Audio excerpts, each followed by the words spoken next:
I'm Chris Jakomick, and I live in Las Vegas, Nevada. Throughout my military career, I spent the bulk of my career out in Las Vegas.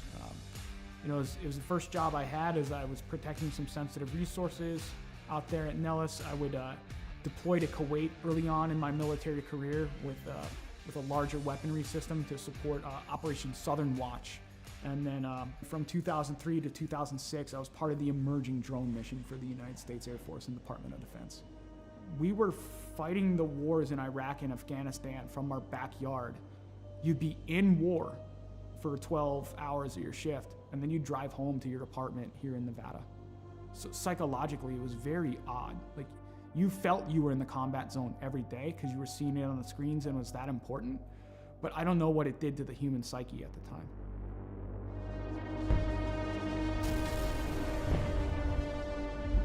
Some things would kind of happen in my personal life after that would change a lot. When Adam joined the Marine Corps, it was a natural fit. Anybody who joins the military, especially after 9/11 happened, you're looking for that purpose. I think that's why he made the choice. It's like, let me go be a Marine. He was in between Fallujah and Ramadi during the heaviest parts of the fighting of the Iraq conflict. I mean, you hear guys like Jocko and everything talk about like the triangle of death. My brother was dead set in the middle of the triangle of death with a Marine unit. I think it changed him. Like, you look at everything across history, you read any of the books out there, war changes anybody that's been involved with it. Trauma or mass events like that changes anybody, and it really changed my brother. And I get that call. I get the text, actually, from my stepmom. I was like, you need to call me as soon as possible. Something's wrong with Adam. All right. Didn't think anything of it. And I'm about to pull off the highway to go celebrate and have some pizza with my classmates, and she's like, Adam's dead. Adam's dead. He had died by suicide that day, 25th of July, 2017. And it changed my world forever. I think that was the first time I saw or heard someone broken through the phone. There was a time where I was concerned that he wasn't going to make it. There were times I thought, we're going to have to camp out outside of his house, or we might get that phone call. Are we ready for that phone call? I couldn't catch a break. A fellow first sergeant I served with, he had died by suicide. On the day of my buddy's funeral, I'm going through social media, and I see this, what appears to be a manifesto from one of my old airmen. My first thought was like, today's not going to be a good day. And sadly, my hunch was right. He had killed his own family and taken his own life on the day of my buddy's funeral. It was just compounding trauma after trauma after trauma. I cracked. I fell hard with alcohol. That was rock bottom.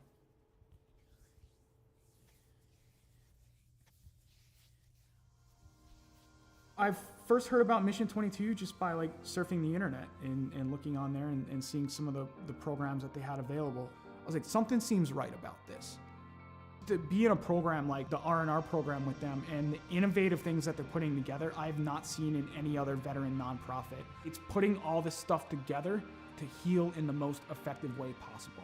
They're making you do a lot of the hard work through reading, through audiobooks, through physical fitness, through nutrition, open discussion, critical thinking, neuroplasticity and cognitive feedback to where you're developing the brain more. It's given me a chance to regain my life.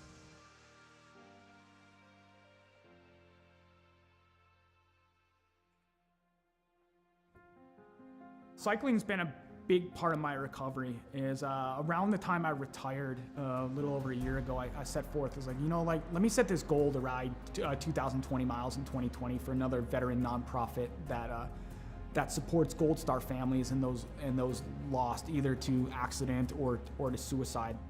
Every time I got on that bike, I was like, you know what? There's a name, there's a dash that I'm gonna honor today. Not the dates on the gravestone. It's like, I'm gonna honor that life. So it gave me purpose.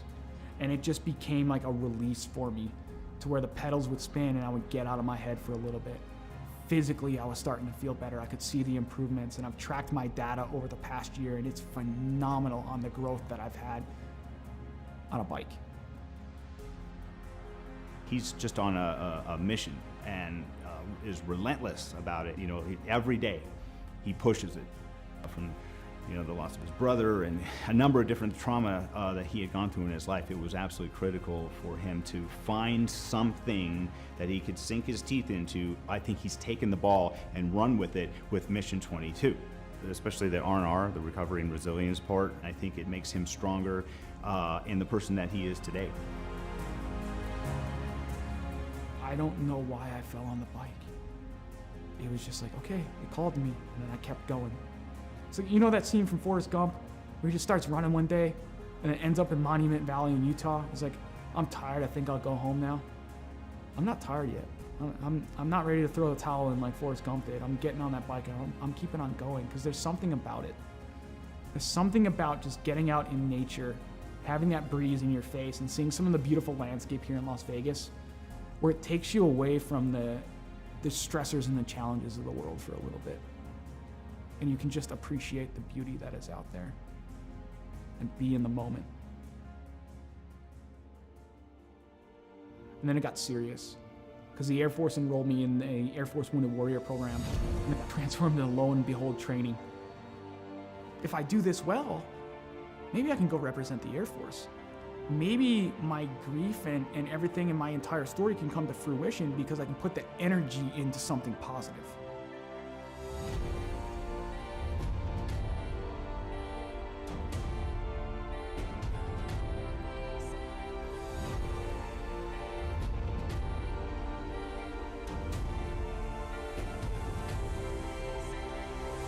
If I made the team, I'd just be overwhelmed with emotion. I suffered a lot of my trauma because of my military service, but at the end, it's like, I gotta be grateful that I'm allowed to compete in this because there are others who didn't make it home or lost the war at home that's what it's about.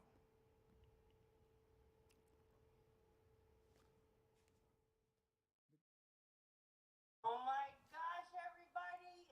I am so excited. My heart's pumping. My hands are sweaty. Please welcome our very own director of the Air Force Wounded Warrior Program, Colonel Rich Obert. Over to you, sir. Welcome, warriors and athletes. Today we're going to announce the 2021 Air Force Team for Warrior Games. The selection was difficult as there were many hardworking and deserving individuals, and the work and dedication was apparent by all. I know the suspense is killing you, so I'll turn it back over to Marcia. Good luck to each of you. Back to you, Marcia. All right, thank you, sir. Starting us out from Air Education and Training Command, Major Daniel, Lieutenant Dan Cariña. Yes, yes, yes. Air Combat Command, out of Texas, Master Sergeant Nicole Nikki Favuza. From Valdosta, Georgia, Technical Sergeant retired Antonio Del Vecchio. From East Liberty, Ohio, Airman retired Pete Murphy. Technical Sergeant retired Margie Hinkle. And coming up next, former pole vaulter, that is very similar to Blaze Velarde, coming to you from Las Vegas, Nevada, Master Sergeant retired Chris Jacksonek. Warrior Games competitor back on the team, Staff Sergeant retired Joseph Alex Pate. Whew. What? He did All right. big things back in the day. He's gonna do big things. Coming to you from St. Henry. Wow. We look at Mission 22 and we see all the shirts, we see all the flags out there. I don't think enough of the people understand how big the programs actually are and how that is actually in there. And like, I'm a benefactor from the donations of these private donors that are there to allow me to live life, to improve life for not only myself, but for friends, for fellow veterans, for my children, for my girlfriend, for my family, is to be that, to say, you know what? We can keep going at the end of the day. We can keep going, no matter how hard it gets. no matter how difficult life becomes, we can keep going.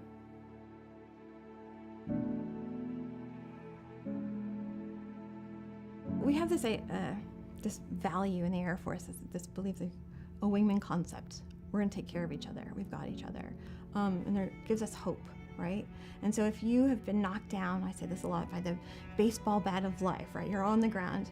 If you know that someone's got you, it's got your six, no matter what, that's going to help you get back up again. And that's part of Mission 22, I think, for him. That connection, that human connection, that's what's going to save us. Yeah, that's what saved him. He can be a light in darkness. No matter how dark that spiral is, to know that someone got back up again and navigated their way out, that they can get through it too, that they are not alone. Not for one moment of one day. That's what he could be. He could be a beacon of light.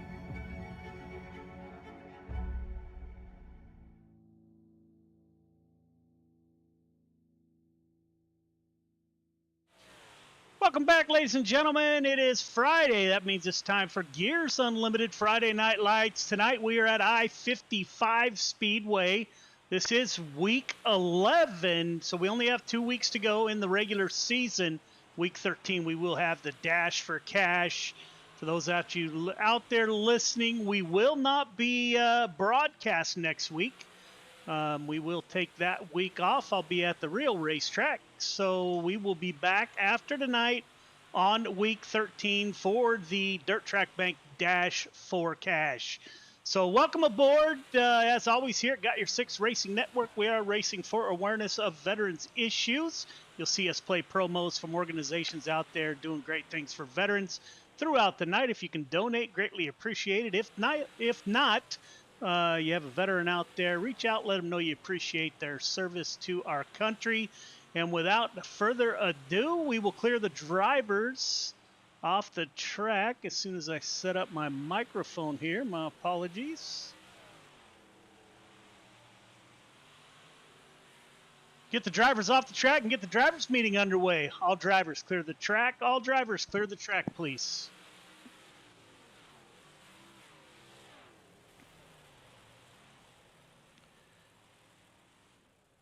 All right, drivers, welcome to week 11. You'll see your points kind of get wonky tonight as we do drop a driver's 2 lowest weeks if they raced in a whole season. So keep that in mind. Go over the rules real quick. You don't show up for a photo or an interview in Discord after a podium finish.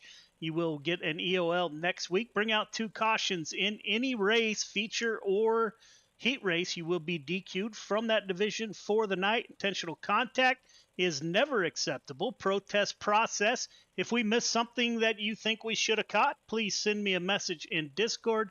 We will review that incident for a possible EOL next week. Wall riding, stay off the wall. You guys know that's been beaten to death, but stay off the wall.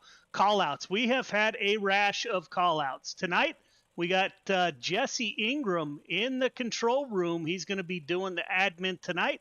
I will be very less tolerant than usual. If Jesse gives you a penalty, please, without comment, serve the penalty. You got about probably 2 words tonight. You will be removed from that race or from the race for not following the direction of race control. So call-outs have gotten a little bit out of control. Just don't do it. Get it. Everyone gets heated. Please cool down before you make any comments. Blinking, first time warning, second time EOL, third time asked to park it for the night. Incident points count against your overall points for the night. Slow for cautions as the field is frozen. Restarts are on the leader. Any questions, comments, or concerns?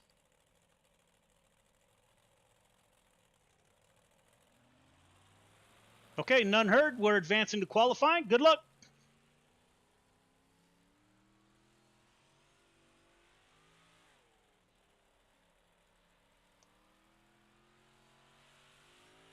So it looks like we got a pretty full field tonight. We'll take a quick look at the points. We got 25 drivers. 1 will be heading home if they all stick around.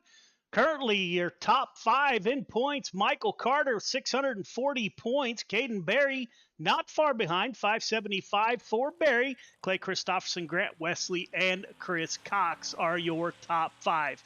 We're getting ready for Tight Lines Apparel quick time qualifying. Let me get that set up.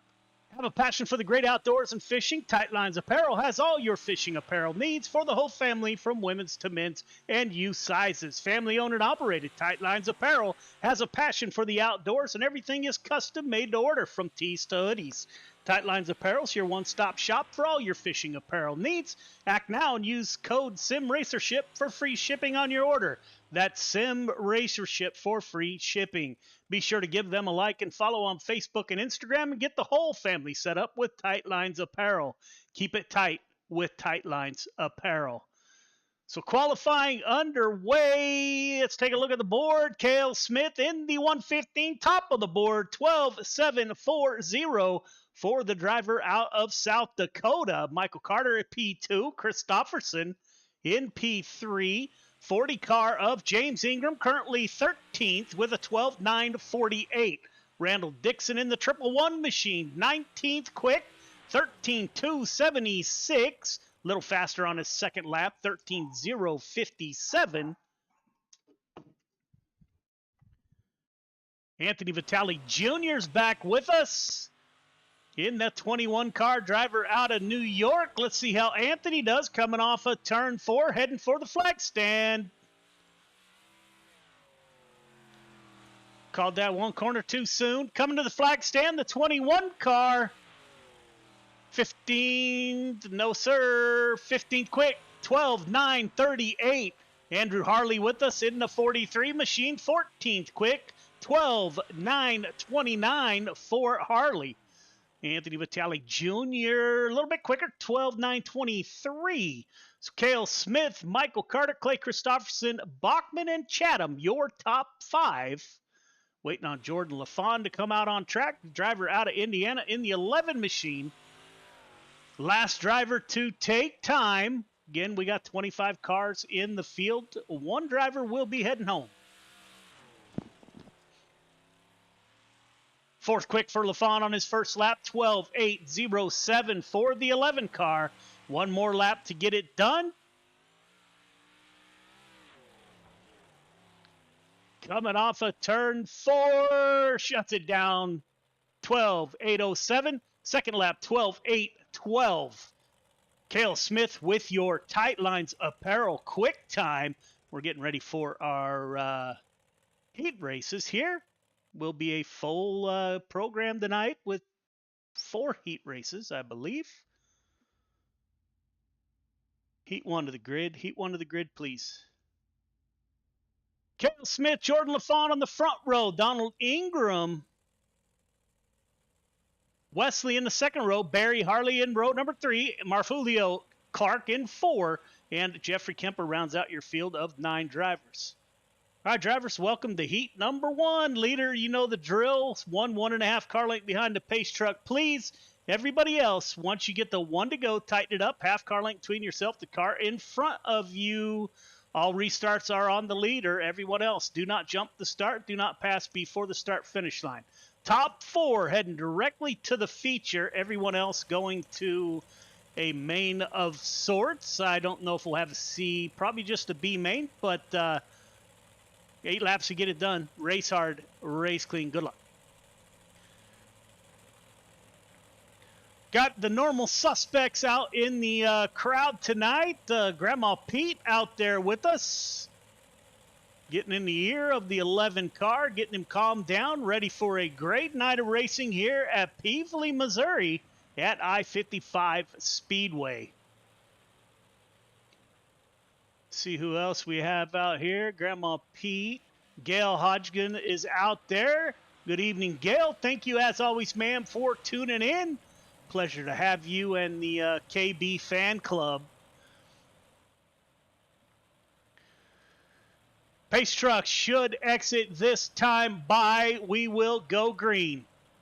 The 115 car, that's Cale Smith, the CTM driver on the front row. He pulls the pole. a winner of the Tight Lines Apparel Quick Time Award in the 358 Modifieds for tonight.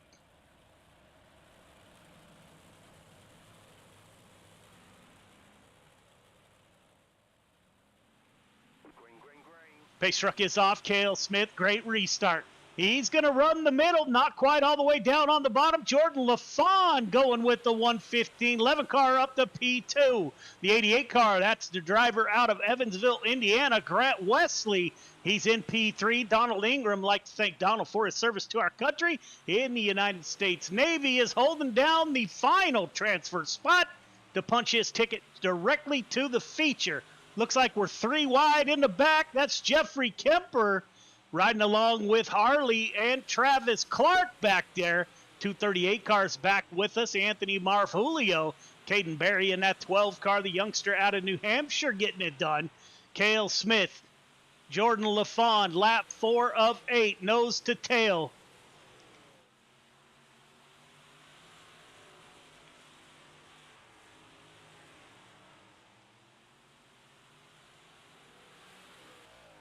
Go on board with the 11 car as he's trying to tuck into that rear bumper. Looking for a late race pass possibly, as he is not letting that 115 car get very far. Looks like the 10 car's getting racy. Took a quick peek underneath the 88 of Grant Wesley. 2 laps to go. Cale Smith, Jordan LaFawn, Wesley, Ingram still holding down the 4th and final transfer position. What will LaFawn do? Will he push the issue here with the 115? 1 lap to go. Cale Smith opens up his lead over the 11 car on the last lap. 2 more corners to navigate. Cale Smith coming off at turn 4. Smith, LaFawn, Wesley, and Ingram will punch their tickets to the feature. Everyone else heading to a B main. Heat 2 to the grid. Heat 2 to the grid, please. Michael Carter, Samuel Bachman on the front row. Cox Vitale in row number 2. Wheeler, Roberts in 3. Hines and Dino in row number 4. All right, leader, 1.5 car length behind the pace truck, please. Everybody else, once you get the 1 to go, tighten it up. Half car length between yourself, the car in front of you. Start is on leader. Everyone else, do not jump the start. Do not pass before the start finish line. Got 8 laps to get it done. Top 4 heading directly to the feature. Race hard. Race clean. Put on a great show. Good luck. 15 car, that's your points leader on that front row, the CTM. It's good to see that 007 of Samuel Bachman up there with them. We got a host of outlaw racing drivers in this one. Michael Vitale, Kelly Wheeler, Billy Roberts.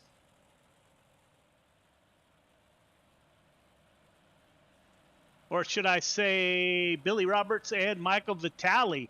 Michael Vitale's been hard working on those wraps there. Cars are looking super sharp. Pace truck should exit this time by.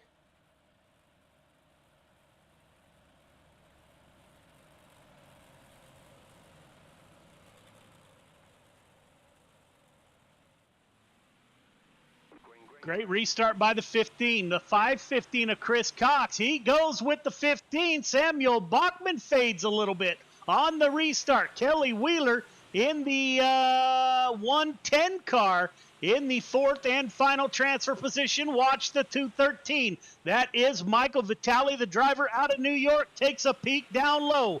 Billy Roberts following his teammate in the 99. 3 wide coming off at turn number 4. Samuel Bachman able to take back over the position. He's trying to hold down 3rd.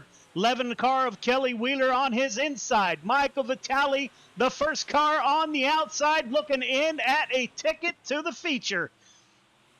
Kelly Wheeler picks it up a little bit. He moves out in front of that James Bond 007. Michael Vitale drops into the position right below the 007. 213 car trying to punch his ticket to the feature.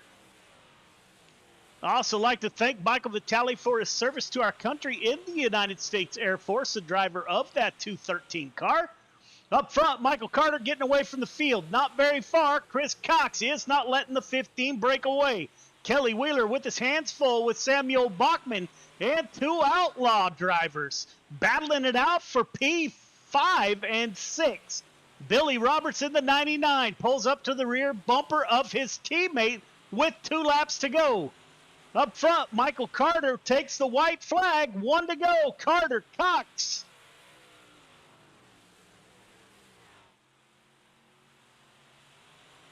That is how they'll finish. Carter, Cox, Wheeler, Bachman punch their tickets to the feature.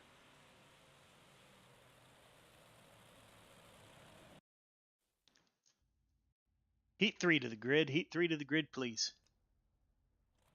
Clay Christopherson, Gavin Chatham on the front row. Rob Piper, Randy Shreves in row 2. Vitaly Jr., Ingram in 3. Henry and Dixon round out your field of 8 drivers. Leader, 1.5 car length behind the pace truck, please. Everybody else, once you get the 1 to go, tighten it up. Half car length between yourself, the car in front of you. Start is on the leader.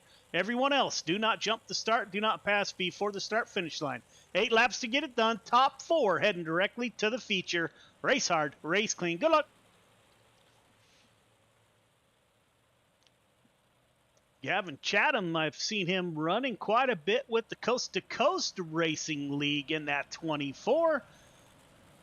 Been putting up good numbers in the sprint cars on Monday nights. But it will be Clay Christopherson. Watch Randy Shreves also visiting us from that same Coast to Coast Racing League. You got 2 outlaw racing drivers in the field, the 21 of Anthony Vitale Jr. and Jake Henry in the 171.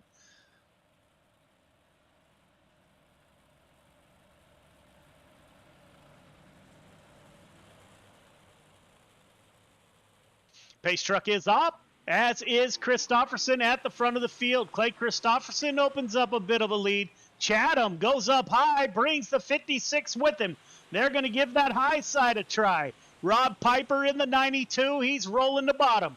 The 21, my apologies, Anthony Vitale Jr., the first car on the outside looking in. He's digging in the 21 machine. I'll get it right.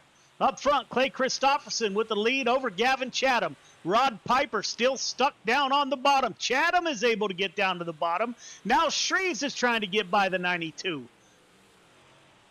Anthony Vitale Jr. is not going to let the front of the field get very far from him as he is on the outside looking in. Slides up behind the 56 car of Randy Shreves. We go nose to tail. Contact in the back. That is the 111 and the 171. They're able to continue. That will be lap trap. Shreves gets loose. Caution comes out.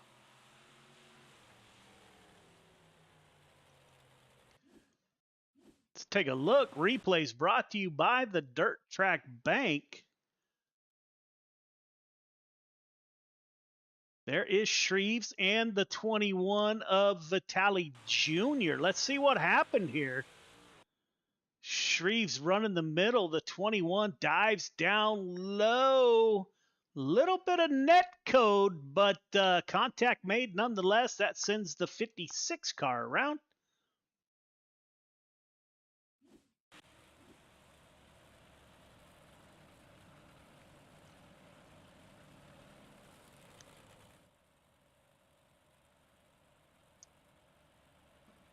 That will move James Ingram up to the final, fourth and final transfer position on lap 5 of 8. Like to thank everybody for tuning in on this rainy, cold evening out in California anyway. Got snow all the way down to 1,000 feet, so I don't know, half hour from the house we had a lot of snow. Back underway, Clay Christopherson with the lead over Gavin Chatham. Rod Piper in the 92 in the mix. 171 slide job in front of his teammate. That is Anthony Vitale Jr. Randall Dixon trying to dig underneath that 40 car. This is for the fourth and final transfer position. Randy Shreves. Oh, contact made by those two. James Ingram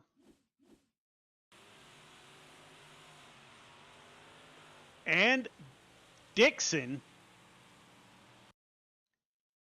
Looks like Dixon comes off that bottom side with a little bit too much momentum, gets into the side of the 40 machine. No place for Shreves to go. Let's see how that probably didn't help the front left of that machine.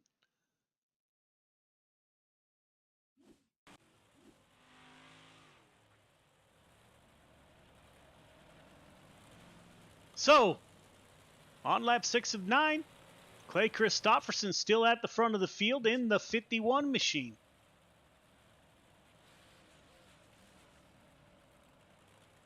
Hello? Clayton Hack with us in the booth. I think he's on duty tonight, but nonetheless, here he is. Clayton, welcome to the show. Yeah, man, what's up? I unfortunately got duty tonight, but I am in the berthing,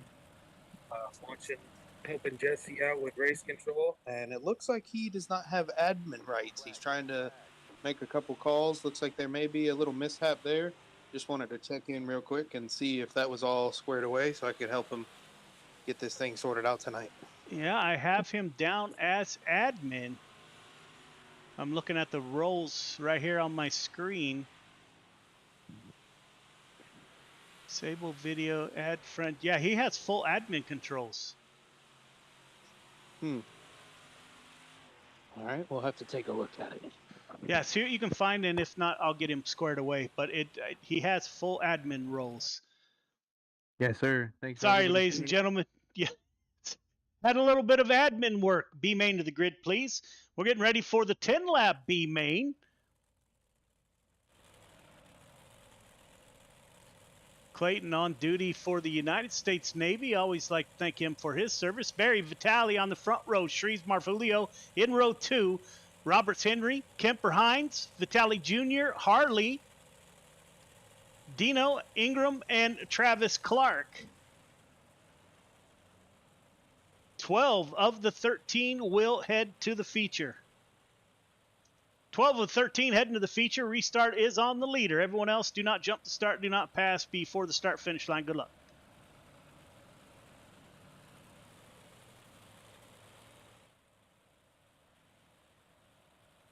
So Caden Berry, the driver out of New Hampshire, will roll off on the pole with the 213 of Michael Vitale on his outside.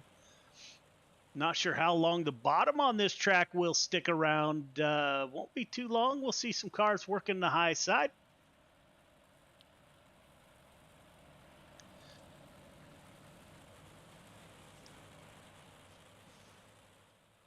Pace truck is off. We are underway. Caden Berry with a great start.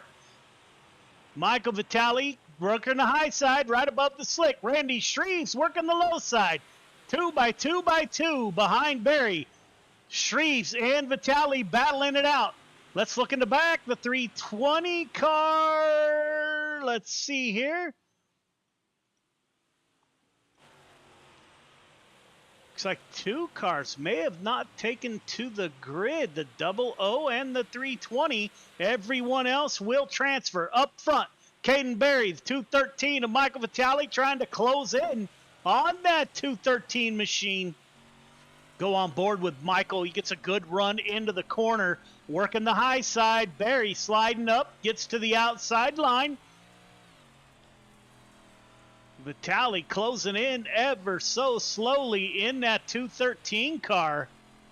It's a great run off the high side. Berry able to keep his momentum about mid-corner on lap 5 of 10. Randy Shreves, Anthony Marfulio. We're 2 by 2. You got the 99 car. That is Billy Roberts with his teammate, the 21 car, Outlaw Racing's Vitale Jr. Saw some contact made in the back. No caution comes out. Caden Berry, he moves the 12 car up to the high side. Tries to get in front, stop the momentum of that 213. Randy Shreves is going to work below both of these cars. Shreves can't get a good exit off of turn 4. He'll give it a go once again, run in the middle. Shreves trying to close in on Vitale. Vitale trying to close in on the 12 car. Looks like Vitale running about a half car width lower than the 12. We'll have to see how that plays out. Marfulio in the battle. Everyone heading to the feature. Billy Roberts in that 99 car. Oh, Marfulio. Something happened to the 238. I did not see it. 1 lap to go. Caden Berry at the front of the field. The youngster dives down low. Vitali keeps the 213 up high.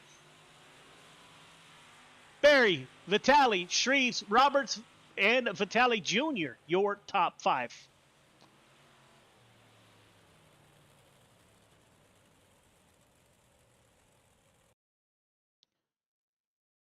Three minutes of warm-up. We'll be right back.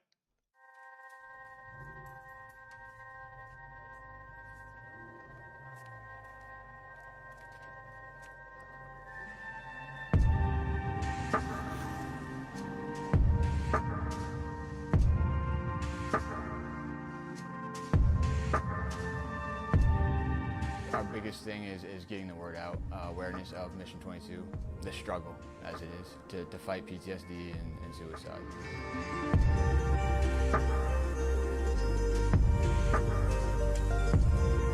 My name's Corey Decker. I'm the state representative for Mission 22. The issue has been great. We got a bunch of great guys that have gotten together and decided to create this rally. The word's getting out, and it's turned into quite an event where we can actually help a lot of veterans.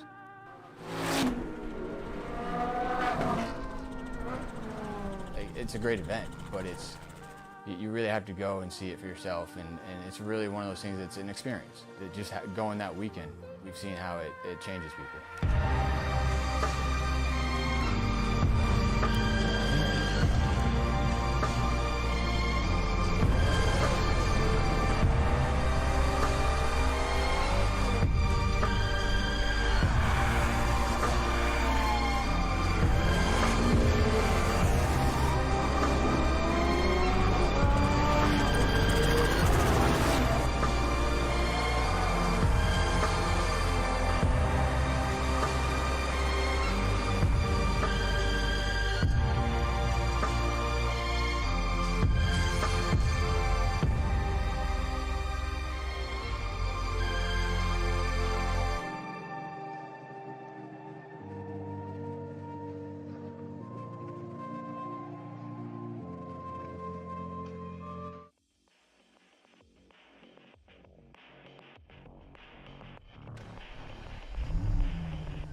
Welcome back, ladies and gentlemen. Practice wrapping up.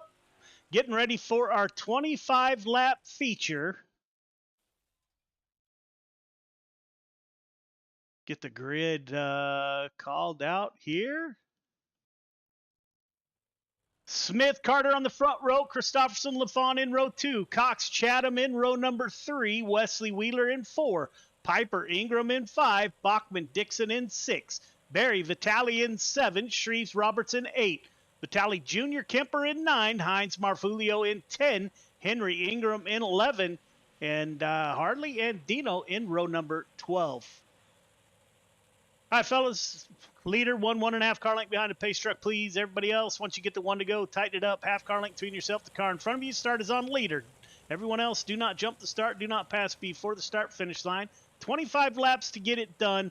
I did not make Jesse an admin, so I may be adminning at the same time. So kind of going to be a juggling act, so let's just not have any cautions. Race hard, race clean. Good luck.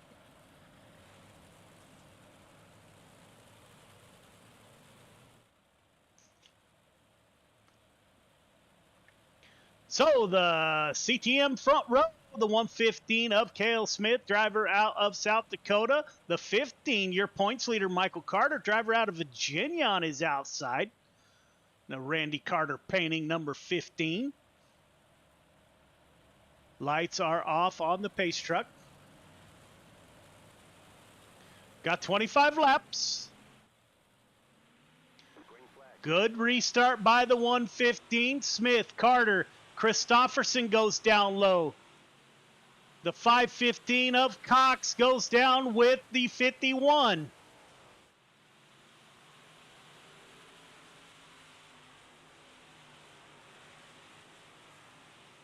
Up front, Cale Smith currently getting it done in the 115 machine. Michael Carter P2. We got 2 lanes of racing. Gavin Chatham in the back. Caden Berry in the 12 car. He's running the high side. He's got the 92 of Rod Piper below. The 007 of Samuel Bachman is behind Piper. Shreves moves up to the middle. We almost had 3 wide. The 213 of Michael Vitale is back there on the rear bumper of the 007. Randy Shreves, Billy Roberts in the 99 is back there. His teammate on his rear bumper, that is the 21 of Anthony Vitale Jr. Anthony Marfulio trying to get up through the field. Biggest mover so far, the 12 car. Caden Berry up 3 from his start as he gets by the 92 car. That is Rod Piper in the 92. That will move Berry up to 10th. Cale Smith with his teammate right on his rear bumper. Jordan LaFawn losing contact with the front of the field a little bit.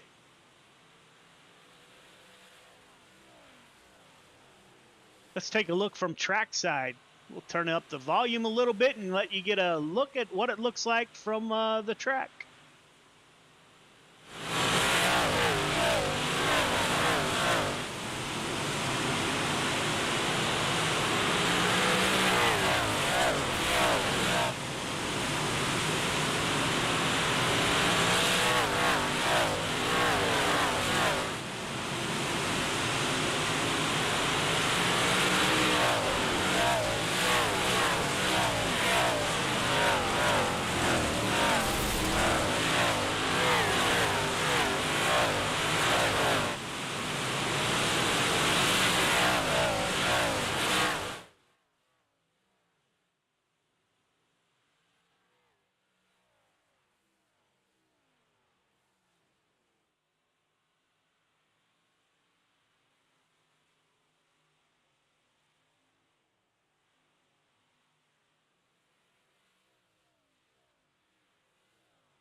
Lights are off on the pace truck. We're getting ready to go back green. The 15 car of Cale Smith, or the 115 of Cale Smith, the 15 of Michael Carter.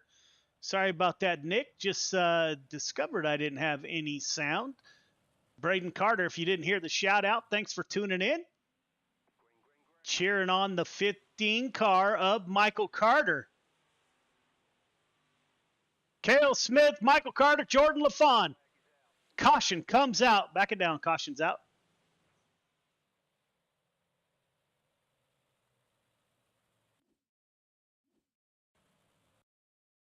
Let's take a look. I'm seeing Billy Roberts. See what happened here. 171 just gets sideways.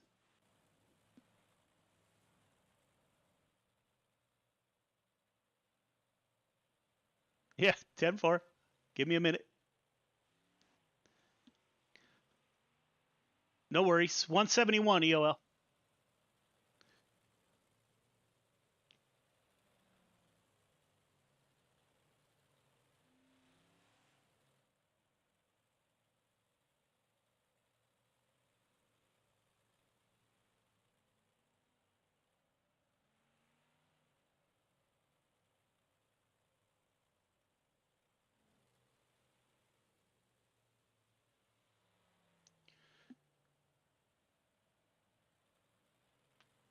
All right, fellas, on lap 25 of 26, let's close it out. We will give the one to go next time. Bye, everybody. Tighten it up. Race hard, race clean. Good luck.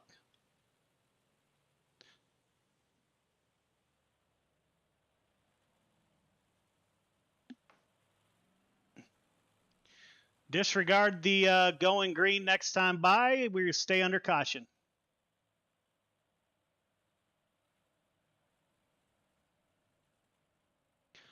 I am seeing all blacks cleared. We will go green next time by.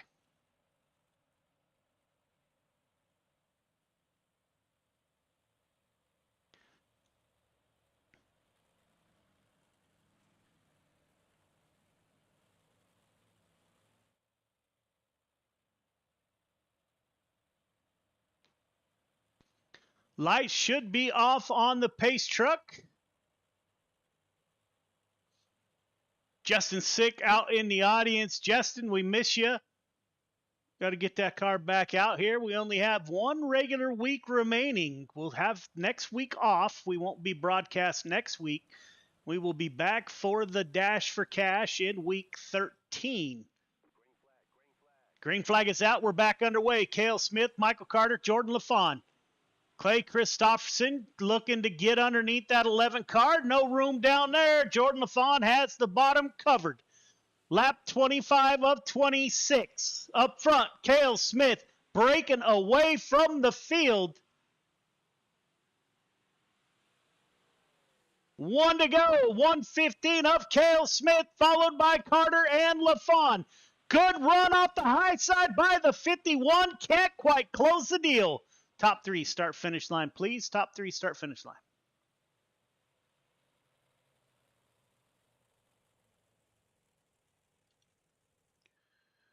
We'll get a word with your top three here momentarily.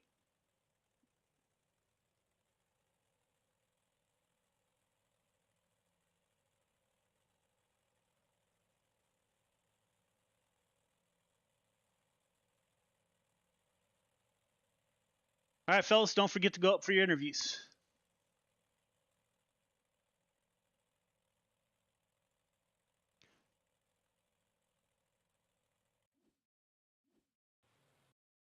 We'll get a word with your top three.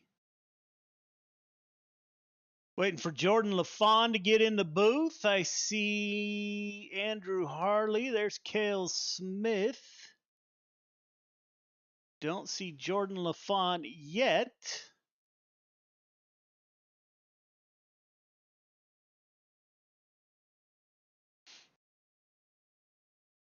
Still Michael Carter and Cale Smith.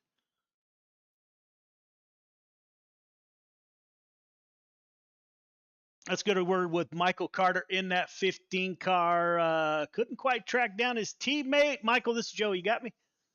Yes, sir. Man, 1-2 CTM finish. It looks like Kale, once he got out front, man, here at I-55, a little bit difficult to get a good run, but nonetheless, another podium, solid points night for the 15, man. Walk us through your night. Yeah, man. First of all, I gotta say congrats to Kale. He did an awesome job. Didn't make very many mistakes, and he did a good job up there. I kept working him there. We had that long green flag run, which is pretty rare. We usually, especially at a short track, but I kept working that bottom, and of course he's my teammate. So if it would have been anybody else, I probably would have threw a slider on him. But I didn't want to cost him the spot because he was doing really well, and I didn't really want to cost myself one either. So. Me, him, and Jordan were going at it, and them cautions came out. Once some caution comes out, you get single foul. You really can't do much unless a mistake happens, and he didn't make any mistakes and did his job. Yeah, So, man, hats off. he hit that line every time, man. You guys were on a rail tonight. Yeah, it was definitely a good night, man. It's always fun, clean racing like that. Me, him, and Jordan. I think Clay was back there too. I mean, we was nose to tail there at one point. So hats off to them guys, and it's an awesome night. Yeah, man, great run. We're gonna see you in the pro late models. Oh, absolutely. Who you want to thank on that 15 for a podium finish? I always gotta thank you guys here. You know that Friday Night Lights, Dirt Track Bank, Gears Unlimited. Really shout out to you and oh man, I sat there and forgot his name. Billy. Awesome job on the trophies. Really appreciate it. It's very, very grateful for that. I love them. And anyways, I gotta also thank my dad. He's watching. Hey Pop, Randy Carter Painting, CTL Motorsports, Kale Smith, Travis Anderson. I don't know if Kale's mom's watching, but she is. Hey, and everybody else, appreciate it. Yeah, man. See you in the pro late models. All right, I'll see you, buddy. All right, man. Took Jordan LaFawn a little bit of time to climb out of that 11 car. Jordan, this is Joe. You got me? Yes, sir. I got you. Man, that was kind of a nose to tail deal there at I-55. I watched you and Caden Barry in the official race before this one. Kind of the same deal, man. It was really hard to pass, but you were able to move up from your fourth start to put it on the podium. Do you think you could have got by those guys? It looked like Clay Christopherson found that high side with like 1 to go, and he was coming. Yeah, I feel like it would have been if the cautions wouldn't have came out there towards the end, it would have been a different race. But unfortunately, we can't control those, and when they come out, so it is what it is. I'll take the third. Yeah, man, I'll take a podium any day of the week.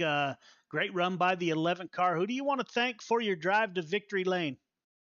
My grandma Pete, first and foremost, as always. All the guys over at House of Speed, Lawn Crafters Lawn Care, GY6RN, Big Bacon Media Gaming, Blaze Designs, Cocky Floyd Consulting, and you, Joe, for hanging out up there and broadcasting these races for us.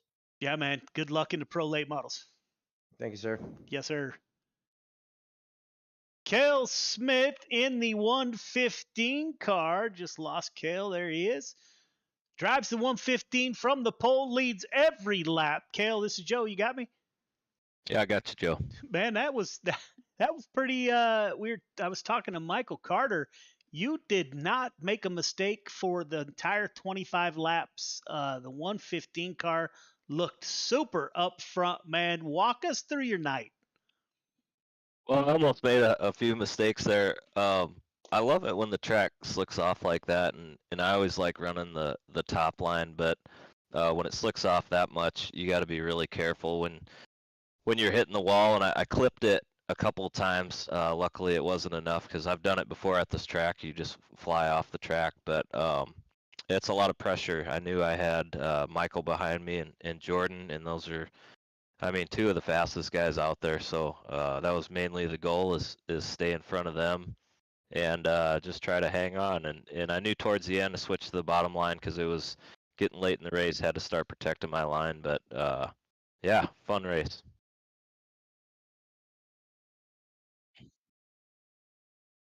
Yeah, gotta just thank my team, CTM Motorsports, Michael Carter there getting second, and Travis Anderson was spotting. He always does a good job.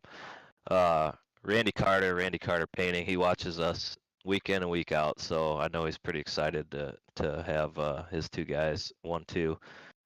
Family watching, my brother, my mom, my stepdad, sponsors, Redline Race Designs, A-Logs, man. Thank you guys. Thank you, Joe. This league's awesome, man. It's tough to get a win, so it feels good when you do get a win with the competition with this league.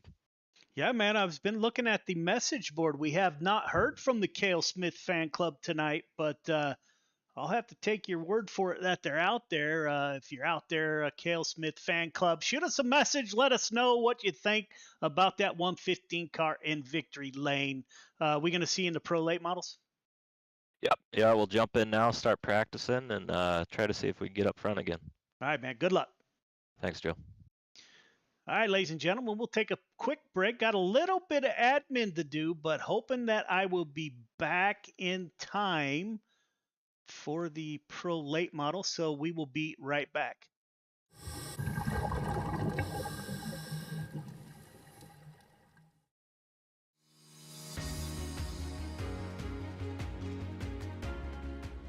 My name's Nick Powers, and I'm the president and lead instructor of Warfighter Scuba. I'm a veteran of the United States Marine Corps from the years 2003 to 2007, with one combat deployment to Haditha, Iraq in 2006. Throughout my time overseas, I experienced a lot of situations that you wouldn't necessarily find yourself in the United States. IEDs, getting shot at, rocket attacks, mortar attacks, you name it, it happened. When I got out of the Marine Corps in 2007, I tried to adjust back to civilian life, and the whole time you're in, you just can't wait to get out. And when you get out, you start to realize, did you make the right decision? 9 times out of 10, most of the guys that get out, they immediately plummet into a depression cycle because you don't have that structure anymore that the military provides you. And this hit me super hard.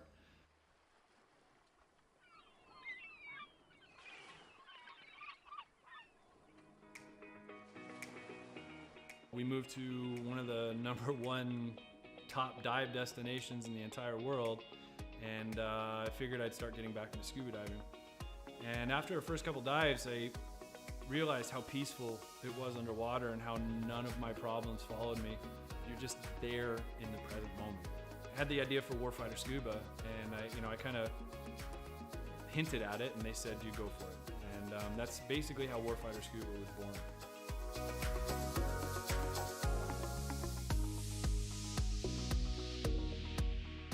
So Warfighter Scuba is a nonprofit. We're a 501c3 nonprofit with the IRS. We bring combat wounded veterans down to the Caribbean to teach them scuba diving to treat their wounds. Whether their wounds are physical or mental, such as PTSD, scuba diving is a extremely therapeutic activity for mental stressors and for physical ailments. Mentally, as soon as you go underwater, your body just reacts. It's not normal. You're not meant to breathe underwater. Automatically puts you into the present moment.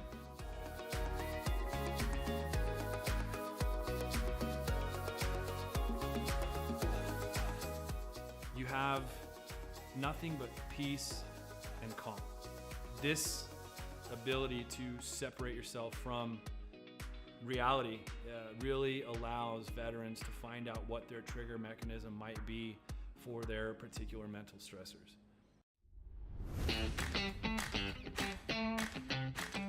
So every veteran who comes through our programs gets a 100% funded trip.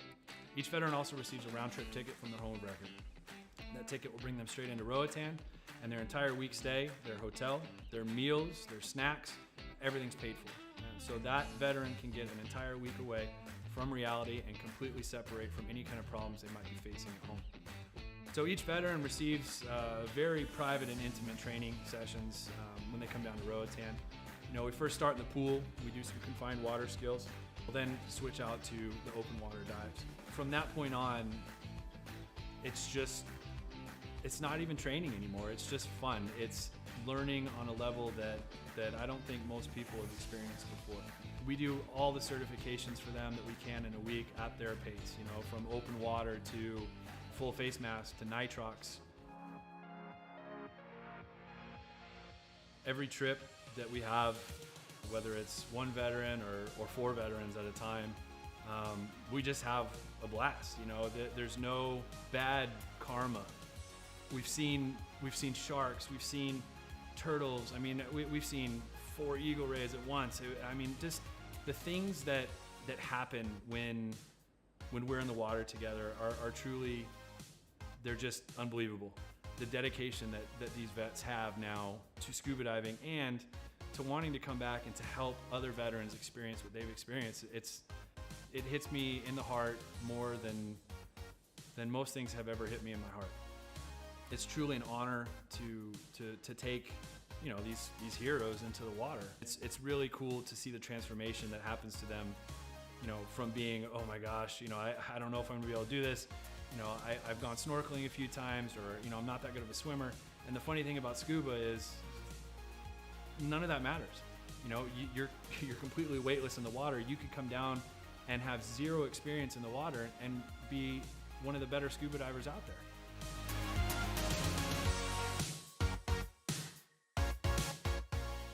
So as with all nonprofits, we rely solely on generous donors such as yourselves. None of these programs could exist without people who are willing to give some of their hard-earned money up to save veterans who might be struggling with everyday life and have that unfortunate thought of suicide.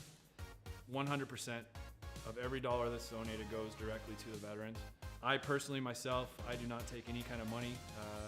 All my time is donated. There's no salary to anybody who's on the board or any staff positions in Warfighter. Donations can be made on our website at www.warfighterscuba.org. And remember, every donation is 100% tax deductible.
The goal at any given race is, of course, to win. And CrowdStrike, AWS, and DXDT were fortunate to achieve championship-winning results in 2020.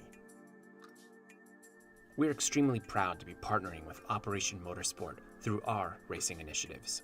Their program seeks to place military veterans in various positions inside a real racing team. The experience aids in their retraining, recovery, and rehabilitation. So my name is Chad Failing. I'm a staff sergeant retired out of the United States Army. I am with Kevin Boehm under DXDT. You're getting creative. You're getting taught to think outside of the box. We couldn't be more proud to be affiliated with this great program. In the spirit of giving back to the community and creating meaningful opportunities, we are committed to building a diverse motorsports platform with the amazing men and women who have served our country.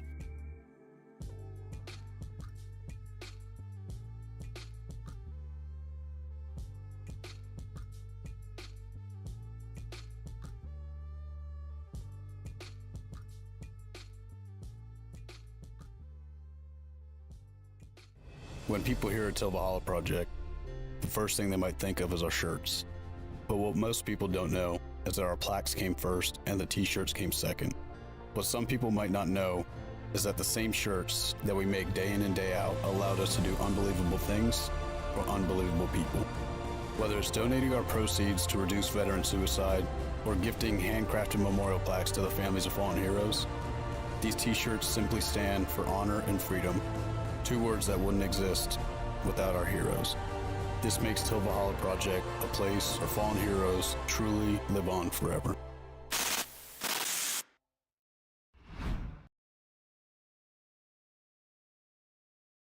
Welcome back, ladies and gentlemen. About ready to get back underway in the Pro Late Models right back here at I-55 Speedway. Got some shout out. Roxanne giving the 15 car Michael Carter a shout out, ma'am. Thank you for tuning in. Tally, that is Cale Smith's mom, missed the almost perfect run by the 115 car as he drove to victory lane. Ma'am, thank you, and thank you again for joining us. We're getting ready to call the cars off the track and get the show underway.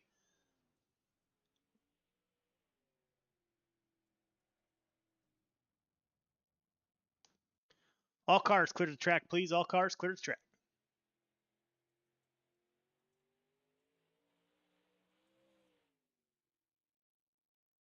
All right, drivers, welcome to the Pro Late Models. I don't see anybody new that has joined, so we will not go deep into the rules. Any questions, comments, or concerns, now would be the time.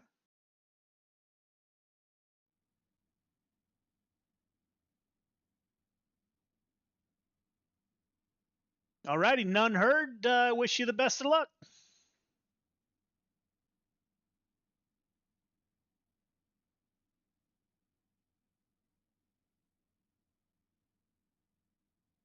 We have advanced to qualifying. Tonight's qualifying brought to you by the CTM boys. CTM Motorsports sponsors the quick time for the Pro Late Models tonight. Looks like we do have a good field that turned out. See who's first to come out on the track. Looks like maybe the 10 car of Donald Ingram. Chris Cox out on track, the driver out of Des Moines, Iowa in the 515. So Chris Cox is back with us. Donald Ingram in the 10 car. Driver out of Georgia is with us. Andrew Harley in the 43 U.S. Army ride is with us. Grant Wesley in the 88 is back at it, as is Chris Cox. Michael Vitale in that 213. Randall Dixon in the 111. Cale Smith, top of the board, not for very long. 12.058 for the 15 car of Michael Carter. That will put him at the top of the board. Cale Smith drops down to P2, 12.130 for Cale Smith. Billy Roberts out on track in that 99 car. Driver out of Kansas City, Missouri, out on track. owner operator of Gears Unlimited and title sponsor of Gears Unlimited Friday Night Lights. None of this would have been possible without Billy's support. Man, all that he has done for Friday Night Lights, greatly appreciated. 10th quick, 12,396 for Billy Roberts. James Ingram in the 40 car, missing part of his hood there. 15th quick, Anthony Marfulio, driver out of New Hampshire, in that 238, out on track, coming to the flag stand. 12th quick, 12,367. 12,367. Jason Hines in the 66, driver out of Canada. He is 9th quick. See, we do have quite a few drivers left to take time here. Got Tormachi, Bachman, Lafon, Ingram, and that's Jesse Ingram. I'd like to thank Jesse for volunteering to step up and do admin tonight, so he will not be in the field. Only 16 cars have taken time. We got 1, 2, 3, 4 cars. There comes the 11 car, driver out of Indiana. That is Jordan Lafon out on track. Grandma Pete out there getting on her feet, cheering on that 11 car. Here we go. Does he have anything for the top one? Jeffrey Kemper snuck up to the top of the board, 12,100 behind Michael Carter. Second quick for Lafon, 12,072. Can the 11 car improve on his second lap? Just a tick off. Coming to the line. Little slower second lap. Lafon cannot close the deal. Heat 1 to the grid. Heat 1 to the grid, please. Michael Carter, Jeff Kemper on the front row. Piper Shreves in row 2. Ingram Vitale in 3. Marvulio Vitale Jr. in 4. James Ingram and Luke Hines in row number 5. All right, leader, you know the drill. 1.5 car length behind the pace truck, please. Everybody else, once you get the one to go, tighten it up. Half car length between yourself, the car in front of you. Start is on leader. Everyone else, do not jump the start. Do not pass before the start finish line. 8 laps to get it done. Everybody heading to the feature. Congratulations to the 15 car getting some of his cash back with the CTM quick time. Tonight's Pro Late Models brought to you by Sanders Racing. Michael Carter's got that 181. That is Oregon driver Jeffrey Kemper to his outside.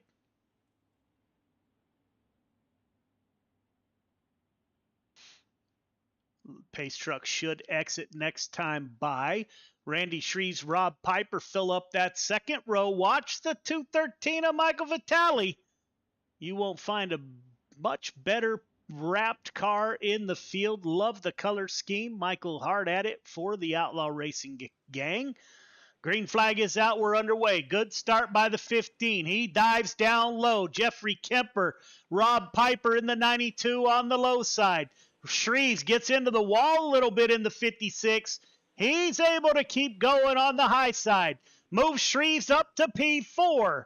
Oh, Shreves gets loose. All kinds of contact.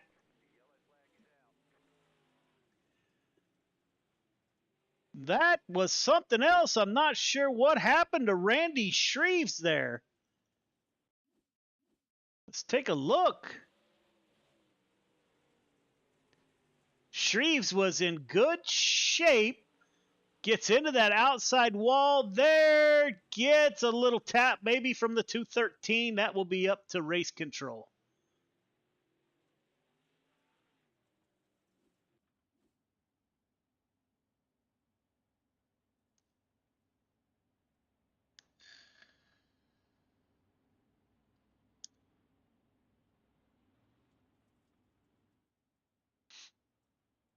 Lights are on the pace truck. The admin crew hard at it, trying to get the call right.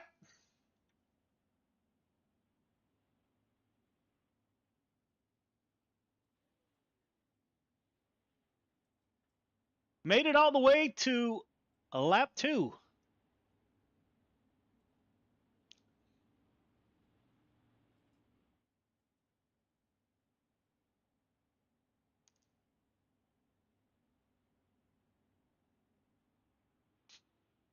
Lights are off on the pace truck, getting ready to go back green. Michael Carter, Jeff Kemper, same top 5. Nothing has changed.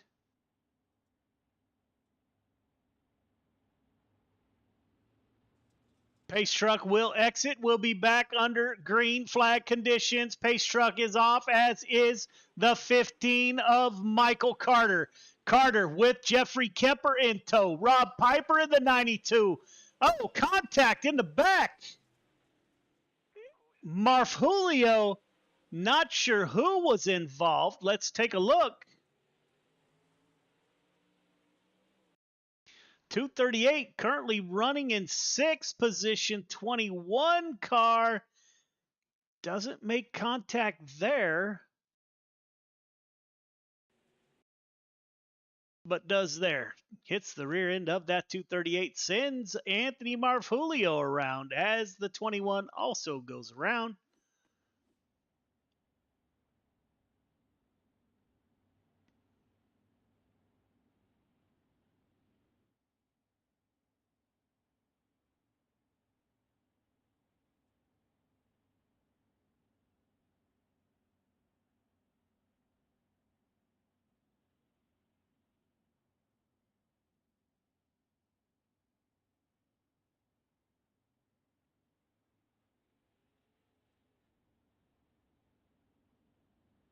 So Michael Carter having the Heat 1, not starting off how we wanted.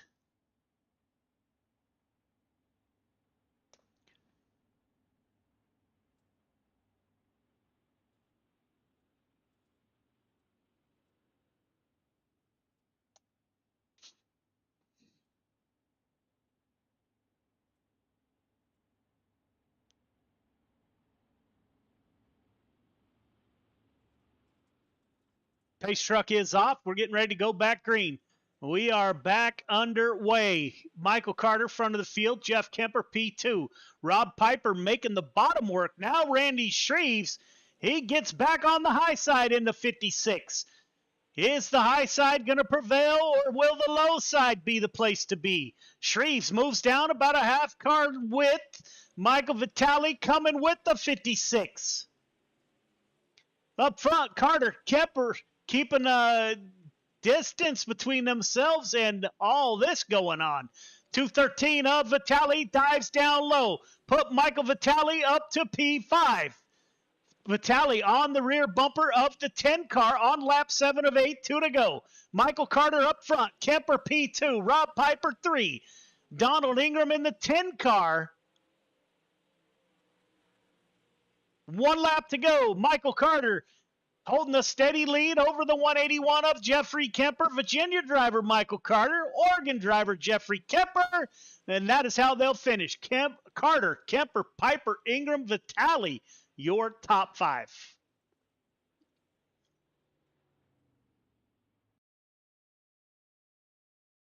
Heat 2 to the grid. Heat 2 to the grid, please. Jordan LaFawn, Cale Smith on the front row. Cox Wesley in row 2. Haynes Roberts in 3. Harley Dixon in 4. Bachman and Tormachi round out your field of 10 drivers. All right, leader, 1.5 car length behind the pace truck, please. Everybody else, once you get the 1 to go, tighten it up. Half car length between yourself, the car in front of you. Start is on leader. Everyone else, do not jump the start. Do not pass before the start-finish line. 8 laps to get it done. Everybody heading to the feature. Race hard, race clean, put on a great show. Good luck.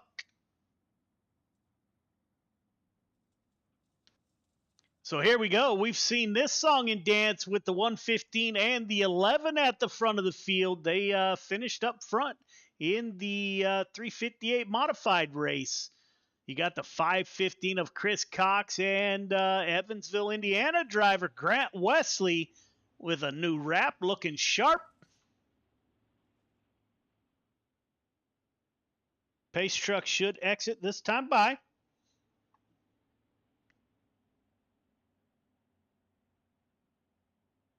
Like to thank everybody for tuning in. We got one more regular Friday night to go. Next week will not be broadcast. Week 13 will be broadcast, and then we are on break until the winter season. Jordan LaFawn with the restart out front. Cale Smith on the outside. Chris Cox taking a peek down low. Can't quite close the deal. The 115 and the 515 hangs around. Let's take a look. Tonight's replay brought to you by the Dirt Track Bank. If you're out there and you're looking for a place for a race car fund to work on your car, there is not a bank out there that does more for the racing community than the Dirt Track Bank. Pretty cool. I carry their debit card in my pocket. If you're in the market and you want to support a company that supports racing, check out the Dirt Track Bank. Jay Burdick, the CEO, is a super good guy. He races late models. I'd like to thank them for all the support they've given us over the past year.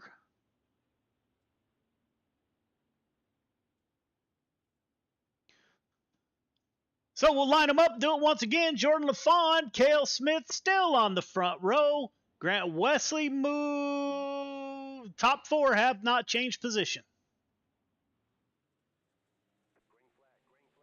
Green flag is back out, lap 5 of 8. Chris Cox, the Des Moines, Iowa driver in that gray 515. He's making that bottom work. Sliding up, gets close to the 115. He'll slide up and close the deal. Put Chris Cox in P2. Cale Smith falls back to P3. Grant Wesley running on Jason Hines into the wall hard. Harley in the 43. Army Ride is P5. Dixon in the 111 is P6. Lap 5 of 8. LaFawn, Cox, Smith.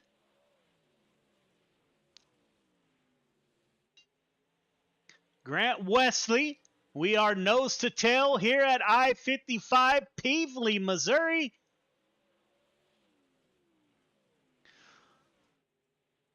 Cale Smith not pushing the issue. Let's go on board with Chris Cox.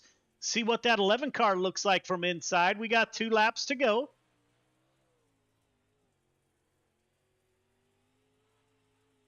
Jordan LaFawn will take the white flag. One more lap for the 11 car. Moves down low, blocks into the wall with the 11 car. Will he get a run? Contact again. Chris Cox will take the win. Cox, LaFawn, Smith, Wesley, Harley, your top 5.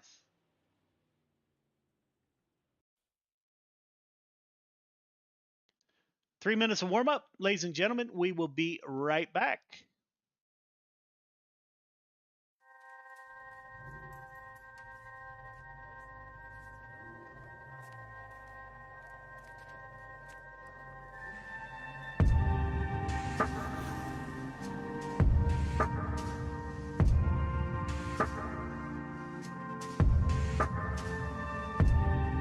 Our biggest thing is getting the word out, awareness of Mission 22, the struggle as it is to fight PTSD and suicide.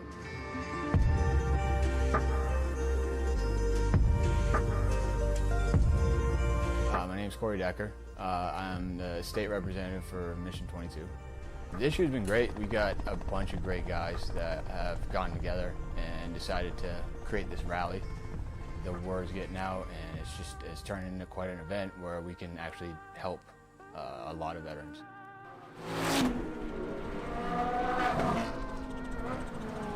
It's a great event, but you really have to go and see it for yourself, and it's really one of those things that's an experience. Just going that weekend, we've seen how it changes people.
Getting ready for our 25 lap feature in the Pro Late Model division.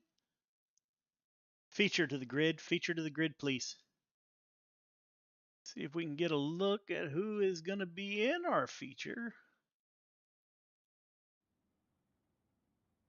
Carter Cox on the front row, Kemper LaFawn row 2, Piper Smith in 3, Ingram Wesley in 4, Vitali Harley in 5, Shreves Dixon in 6, Marvulio Roberts in 7, Ingram Hines in 8, Vitali Jr. Tormachi in 9, Hines and Bachman in row number 10.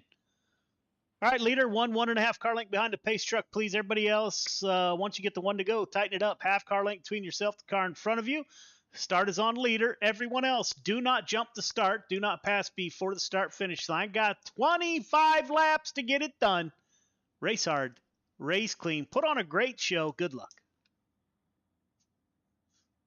Chris Cox parks that 515 on the outside of the front row. We'll have to see how this plays out.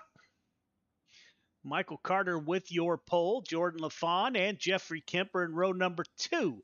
Cale Smith is going to have a repeat of his victory. He's going to have to come from row number 3. 25 laps, Pro Late Models, I-55 Speedway of Peevely, Missouri. We're getting ready to go green in the 25 lap features. Pro Late Models brought to you by Sanders Racing.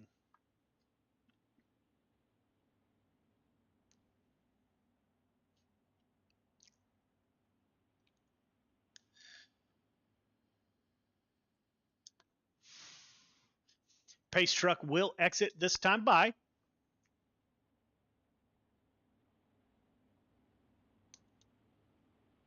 Pace truck is off, leaving the field to Carter. Carter is underway. 15 car to the point. Jeffrey Kemper down low. Chris Cox, Jordan LaFawn on the high side. 150. Oh, little bit sideways there. That's going to bottle up the field. Chris Cox able to hold on to it. Cale Smith. Holy smokes, I'm not even sure what happened there. Let's take a look. Looks like Grant Wesley may have been involved. Chris Cox got a little bit loose on exit. Looks like the 115 gets into Cox after Cox got into the wall.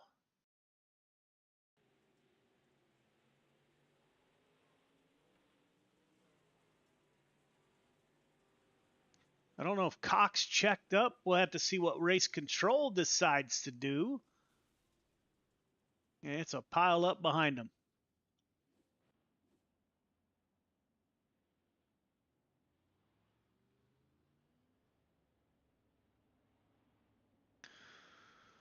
So we made it exactly 2 laps.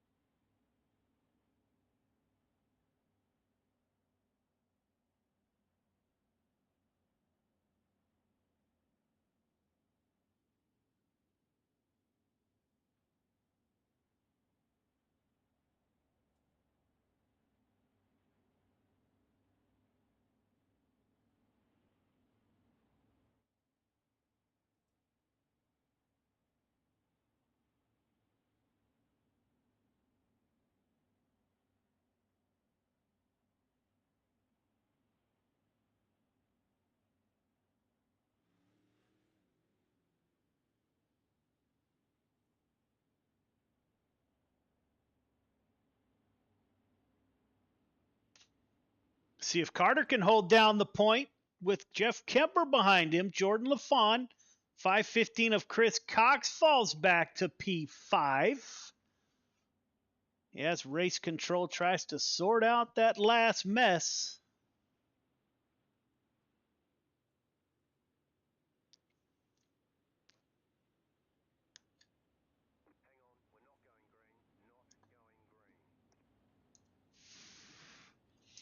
Braden Carter out there once again cheering on that 15 car. I believe Braden is the brother of Michael Carter. Saw a bunch of pictures of the late model that they just purchased. Really excited to hear the results of that late model. this this season. Next Friday night, next Friday night, I'll be on my first official race ever at Silver Dollar Speedway in Chico. So pretty excited about that. As Michael Carter is back on the loud pedal. Carter to the high side. Jordan LaFawn down low, trying to get underneath the 181 of Jeffrey Kemper. LaFawn working middle to low. Caution comes back out once again. Donald Ingram involved.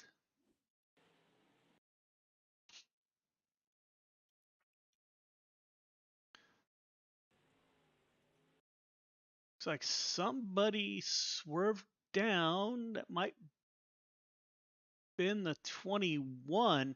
The 40 car of Ingram comes across 2 lanes. Hits the 21, hits the 88. And the 10 car is caught up in that.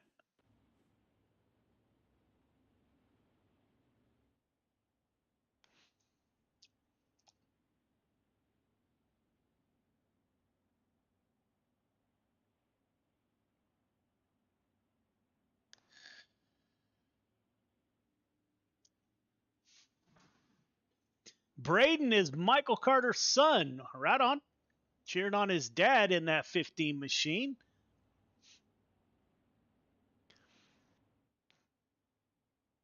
See if Braden takes over the, I think they have a street or a stock also in addition to their new late model. Don't know how old Braden is, but race car drivers get younger and younger. See if Braden gets in a car this year or it's sometime soon.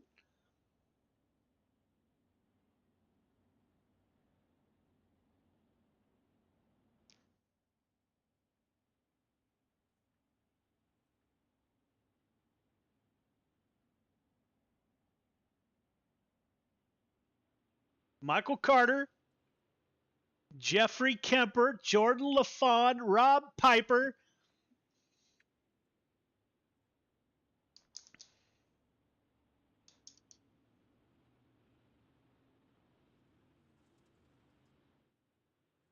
Back under green, 15 car, good restart. LaFawn, Kemper going to battle it out once again. Carter stays down low this time.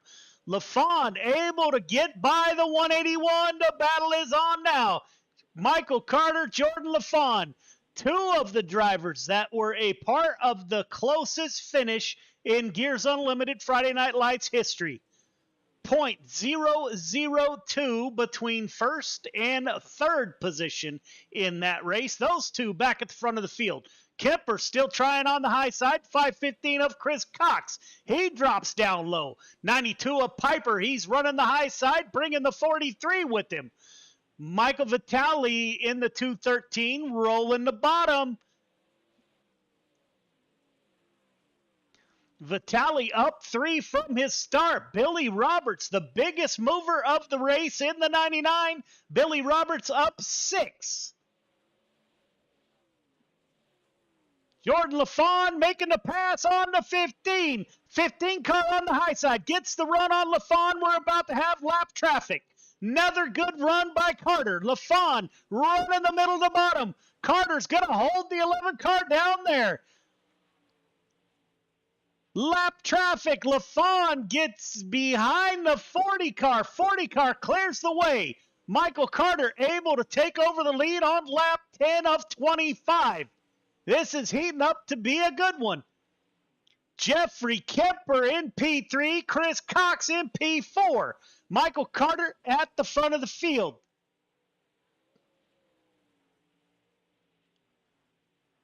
Attaboy. Michael Carter, Jordan LaFawn, Jeffrey Kemper. 1, 2, 3. Can LaFawn keep race comms clear, please? Jeffrey Kemper, Chris Cox, Rob Piper in the 92. Michael Vitale down low in the 213. Took a peek underneath the 92. Couldn't quite get it done. Here comes Andrew Harley.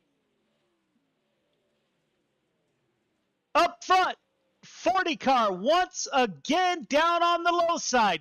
He Caution comes out.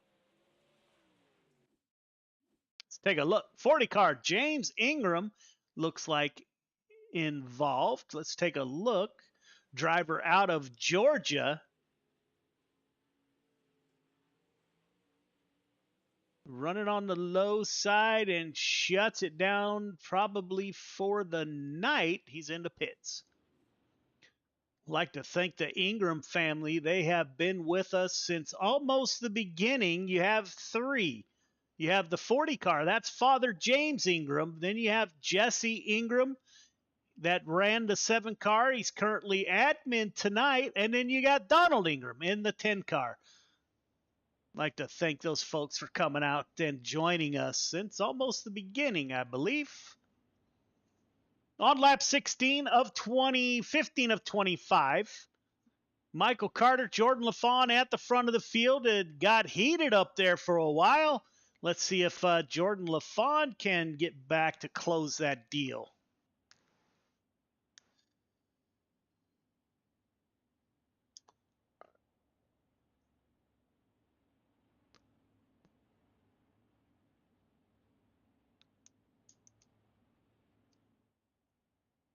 Going back green on lap 15 of 25. Lights are still on the pace truck.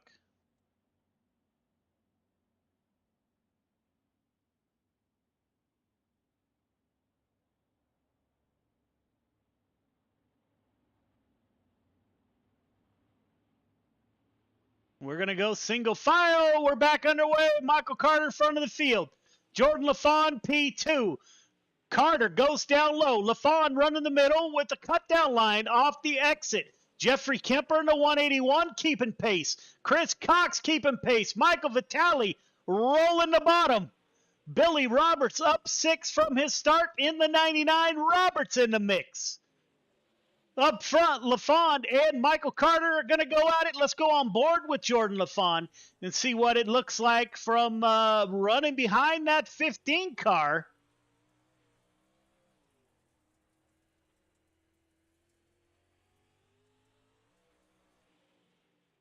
Those two pulling away from Jeffrey Kemper. They're turning it into a 2-car race on lap 19 of 25. They are nose to tail glued together. 40 car back out. Oh, contact made between LaFawn and Carter. LaFawn down to the inside. He'll get back up to speed. Jeffrey Kemper inherits P2. Caution comes out. James Ingram involved. That is the 40 car second caution. So that should do it for the night for the 40 car.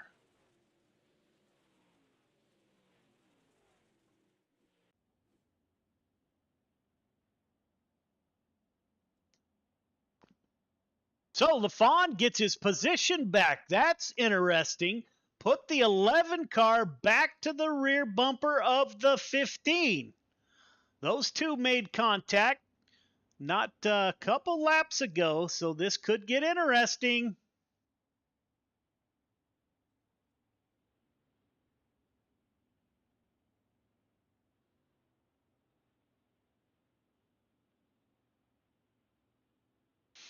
Carter, LaFawn, Kemper, Cox are your top 4. As the caution has been delayed, Michael Carter is your current points leader. Grant Wesley, Chris Cox, Cale Smith, Jordan LaFawn are your top 5. LaFawn needs to get in front of that 15 car to close in on his points lead. Chris Cox in 4th. He needs a good points night. He needs to get in front of the 15 car. Everyone shooting for Virginia driver Michael Carter on lap 20 of 25. Good start by Carter. Dives to the bottom. LaFawn stays a little bit higher. We will have to see which line is preferred. Big pile up in the back. Oh, Billy Roberts in the 99 having a great run. He was up 6 positions. Grant Wesley slides up in front of the 99. Maybe a little net code there. We'll have to see what race control sees.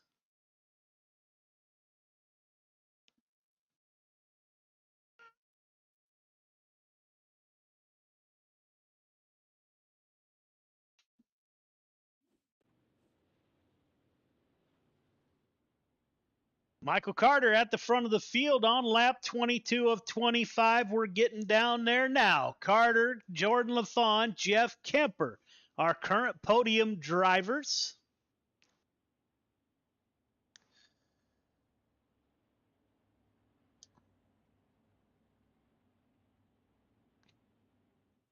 Four to go once we go back to green.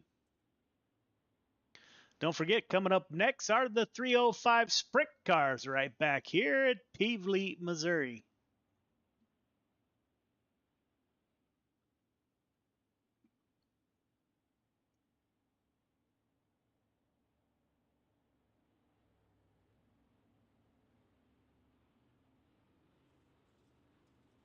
Back under green. Good start by the 15.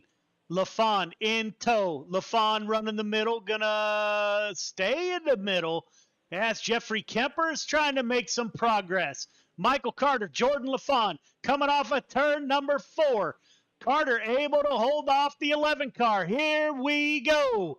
Jordan LaFawn to the rear bumper. Michael Carter at the front of the field.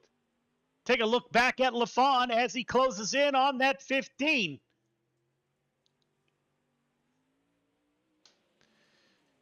Lap 24 of 25, 2 to go. LaFawn took a peek to the outside. Did not close the deal. 1 lap to go. Contact. Jordan LaFawn makes contact with the 15. Carter back in the throttle. He's going to try to roll the bottom. And he'll do it. Carter, LaFawn, Cox, your top 3. Top 3 start finish line, please. Top 3 start finish line.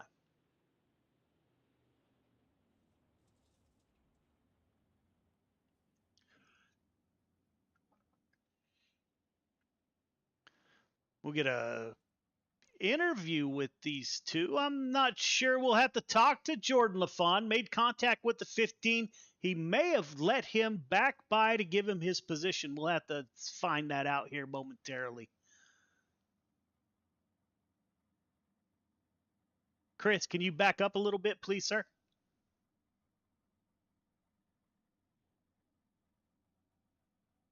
I can make that work. Don't forget to go up for your interviews. Good race.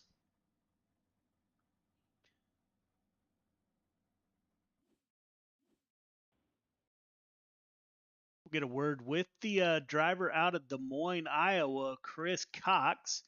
Soon as we get them in the booth here, I do see Chris Cox. In the 515, Chris Cox started on the outside of row number 1. Chris, this is Joe. You got me? Yes, I do. Man, I thought this was the night for the 515. I felt it in my bones. You were on that bottom side and ran into a little bit of trouble early, but battled back. Walk us through your night. How'd you close the deal for a podium? Well, I kind of knew I had it in the bag after I watched car in second place run into a car in the back.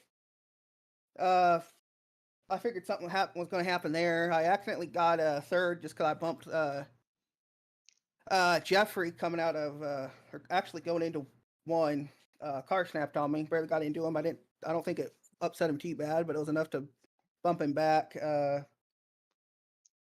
Otherwise, I was just trying to keep it clean, but I was had some colorful feelings because I got called a C sucker during the race. But otherwise, yeah.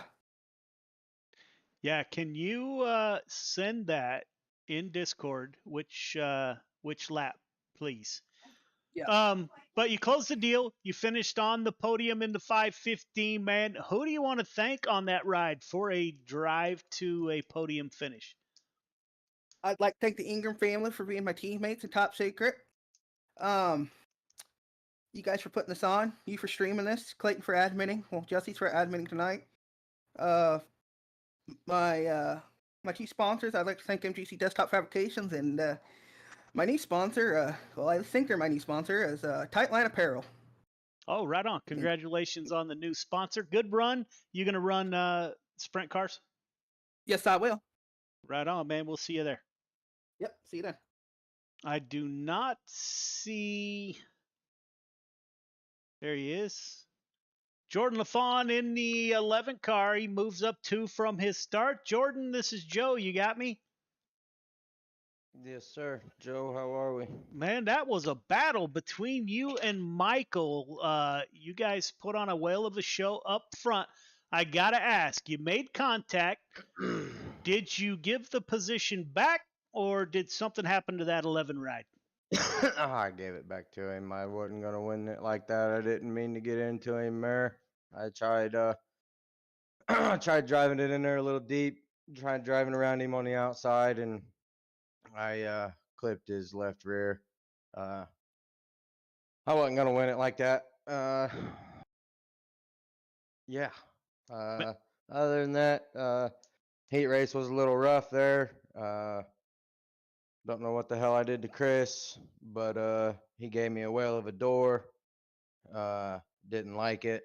I don't even remember what he said there in the feature. I didn't actually call him a sea sucker. I said he was running his sea sucker. So I told him I'd wait on him here and I would talk to him after the race.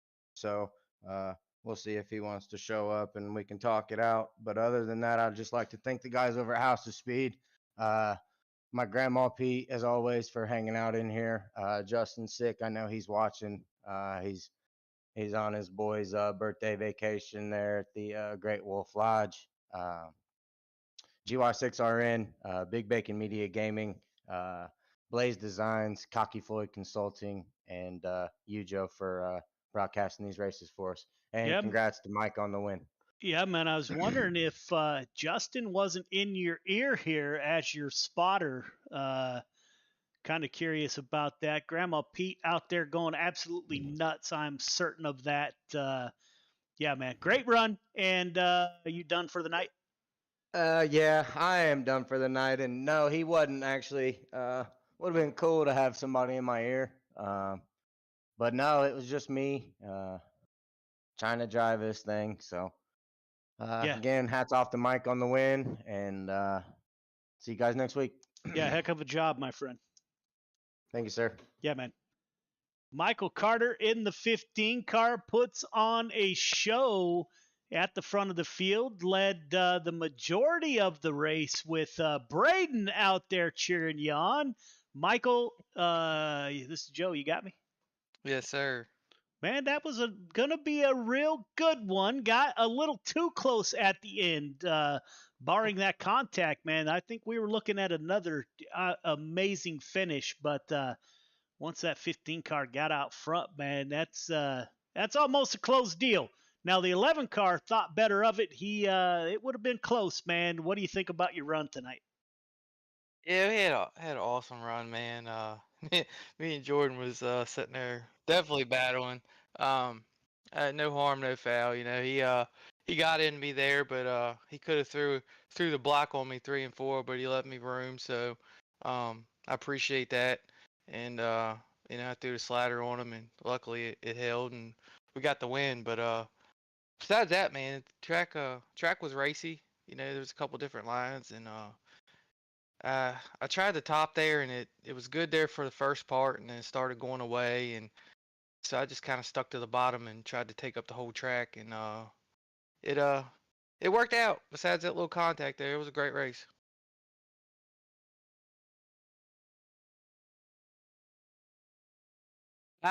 We just got in the garage today, and we still got to put an engine in it and get some parts. So it's not going to happen like right now, but we're hoping to get out on the track. You know, sometime maybe around the 1st of May, end of April. Might be a little later than that. It just depends on how everything comes together. As you know, and things all cars these days cost a lot of money, so it's just it's an expensive hobby. Yeah, man, don't I know it? Don't run open wheel cars for sure. So what's the plan with the stock car? That's what we're gonna start out. We're gonna run that for points here at a local track, and I'm gonna run that the full season and just play around with the late model and get some seat time here and there, and just learn something new, and then hopefully next year that'll be a full-time ride, and we'll be doing that, and my son will eventually be in one of the street stocks we got, and he learns to work on them a little bit. He'll get out there and have a little fun like me. Yeah, man, I was gonna ask, how old is Braden? He's 15. He'll be 16 this year. So Man, he's an old veteran. You better get behind that wheel quick. yeah, he's excited, man. Like I just got him iRacing for Christmas. Me and my dad and my mom went together and got it for him, and he's doing pretty well. He's being clean as he could be, and he's learning a lot. So that's the main thing. You know, a lot of people ask me about that, about iRacing and real racing. And I really can't, now that I've finally got, I don't know, 3 different days out on a track, I really can't put it into words. Does it help? iRacing, I think, helps. It helps read the track. It helps you not really close in on somebody and cut them off. But man, you cannot replicate the way the body moves inside that car. Holy smokes. I was not expecting that at all. Oh yeah. Yeah, that's a huge difference when you go into a corner. The G-forces that the car's throwing, you're about to experience that big time in your late model. So I think both complement each other. I've been asked that numerous times, and so yeah, that long story to don't know how we got there, but Braden, keep on that sim. It does help. Yes, it does, and I agree. It teaches you the fundamentals, and it teaches you a lot of things if you're new to racing. So it does help, and like you said, it's nothing like being in a real car, because that's just the whole adrenaline, the body roll, everything. It's amazing. Yeah, different animal. You gonna run sprint cars? I don't know. I'm gonna talk to the guy over here, my buddies over here, and see what they want to do. We'll see what happens. I might. All right, man. If we see you, we see you. If we don't, have a great weekend. All right, let me give my shout outs. I got a shout out to my dad, my son, Travis, you guys. Appreciate everybody. Randy Carter paying CTM. Thanks everybody, and thank you, Joe. Appreciate it. Yeah, man, I start jabbering. I forgot all about that. My apologies to the sponsors out there. It is the sponsors who make this thing go round. So yeah, great run, and we'll see you or we won't. If we don't, have a good weekend. You too, sir. Thank you. All right, man. All right, bye. There you go, ladies and gentlemen. Coming up next, 305 Sprint Cars right here. We'll be right back.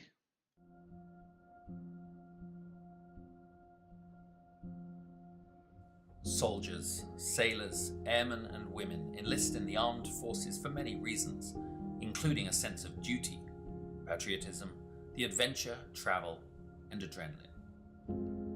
Many continue their military service because they discover a brother and sisterhood, an identity, a team.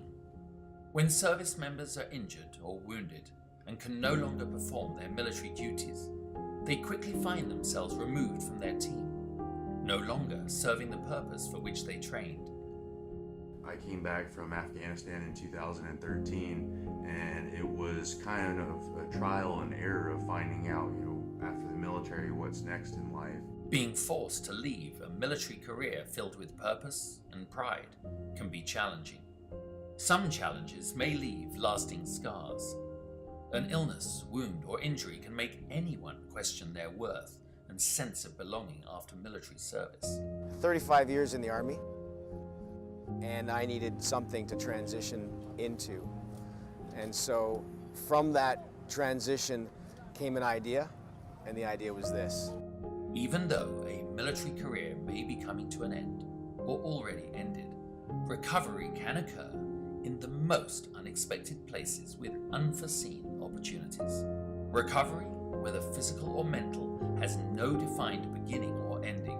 It may last a lifetime. For me, one of the biggest surprises that I found out going through it was that it's not like the flu where, you get sick and then you get better. you're never cured. And that's so frustrating. It's so hard to tell someone that. And it's so easy to slip back, and every single time you have to find a new way to fight it, it's a different monster every time you battle it. This can feel daunting to a warrior who is suddenly forced to leave everything they know, trust, and love, finding themselves at the beginning of an unknown and possibly frightening new journey. Welcome to the world of motorsports. We're in the right place at the right time in our lives to be able to take these guys that are wounded and put them in front of people that can actually show them that there is a camaraderie, there's a brotherhood within the motorsports industry, that there is potential for career opportunities for them if they have the skill set. Motorsports offers an opportunity to regain that sense of identity within a safe, fast-paced team environment, providing a renewed sense of purpose. It has many facets, all created by teams working together for success on the track. Like in the military, in motorsports the goal is in accomplishing the mission, winning as a team, collectively celebrating the successes and supporting teammates through the losses. Through motorsport opportunities, Operation Motorsport assists medically transitioning service members and veterans with discovering new ways of achieving a renewed sense of hope, purpose, and pride. Besides the basic brake changing, oil changing, tire rotation, I've actually learned how to assemble and disassemble some engine parts, change some axles, do some alignments and stuff. So give it a try. You never know. This was nothing that I expected. I did not expect to be fully suited, jumping over a wall while cars are going 100 and something miles an hour. From motors to media, tires to tickets, and hot laps to hospitality. Operation Motorsport provides beneficiaries the chance to become immersed within professional motorsports and provides them with the opportunity to find out firsthand what captivates their imagination and interest. These opportunities provide an avenue of discovery within the motorsports immersion or diversionary therapy programs, all within the Excite, Engage, and Empower recovery programs. Operation Motorsport also offers virtual engagements and recovery opportunities through an iRacing league, engaging beneficiaries in a safe, competitive environment from the comfort and safety of their home. Meeting other like-minded people, service members and veterans on the virtual racetrack, opening the doors to Motorsport Academy programs that prepare beneficiaries for their first encounters at the racetrack, and possibly leading to a day when they can get behind the wheel. A team environment's a perfect place for people like us to kind of get back into some kind of normalcy when you go through a lot when you get medically discharged. And it kind of sucks and you put through the ringer, but I feel like what Operation Motorsport's doing is just something that's just really valuable. Operation Motorsport prides itself in keeping beneficiaries engaged after the race weekend, throughout their recovery and beyond, through our recovery programs, or as a member of the 22 pit crew.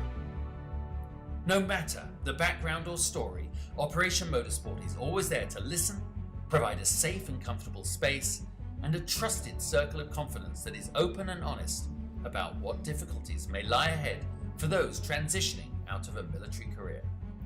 Operation Motorsport believes in the power of team, identity, and purpose.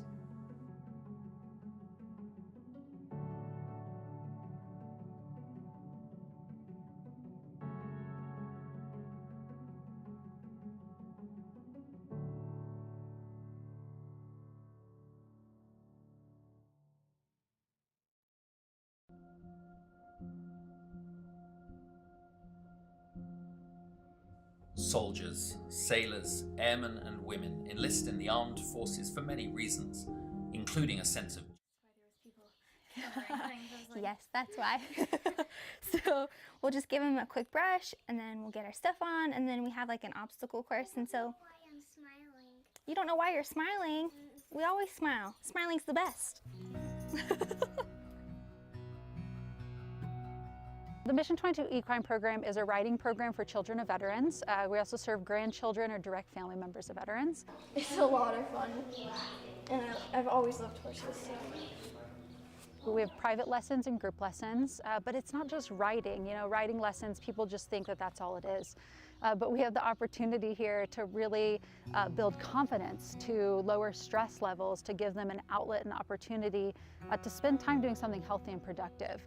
Mission 22 is really based on the foundation of the importance for family. It's why we're supporting families here. So in a time where kids' programs are being canceled left and right, school is shut down, they're not able to be around their friends, you know, being able to have an opportunity where they can just be together and let go of that stress and be around people.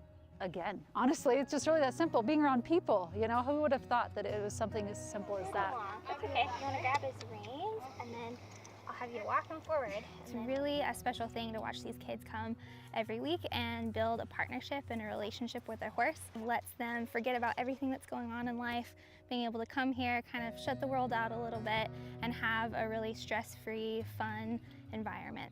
There's tons of studies that have been done on lowering of cortisol levels of children, and especially with children of veterans, often growing up in a household that can be a more stressful place, to be able to have an outlet where they can be outside, fresh air, horses around them, and just growing in that confidence.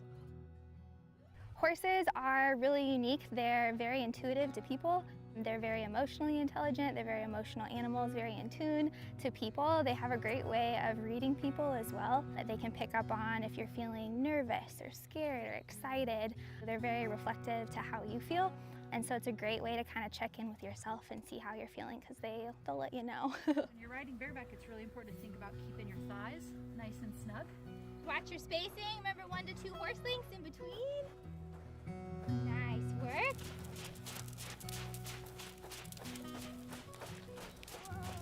Yep, then you're going to go through the blue barrels and you can weave through them and you can walk through them. Before we came to Central Oregon, we were based out of Portland. So we were renting an office in the city, we were having to pay to board horses, and it was getting to be exceptionally expensive. And so what it came down to was an opportunity to have a facility that we can grow programs out, that we could have the equine program on our own property that, you know, we can continue to operate during a time that nobody really knew kind of what was happening next. And so having our own facility gave us the freedom to continue serving the families that we care about. It's so fun to see parents come and talk to each other and being able to kind of share stories, watch their kids together is a really neat thing, talk about just life in general, having a place to come and to really connect with people. Obstacles. I really like riding the horse because it's the best thing ever and it's so exciting. By supporting families of veterans on this property through the equine program, it really gives us the opportunity to show that importance. So we're not just supporting their kids, but we're supporting their families. They're having a community here, and building that strong family foundation builds a strong veteran. And that is something that we very much believe in, is supporting the family, supporting the veteran, and that cohesiveness together.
When people hear a Tilvalhalla project, the first thing they might think of is our shirts.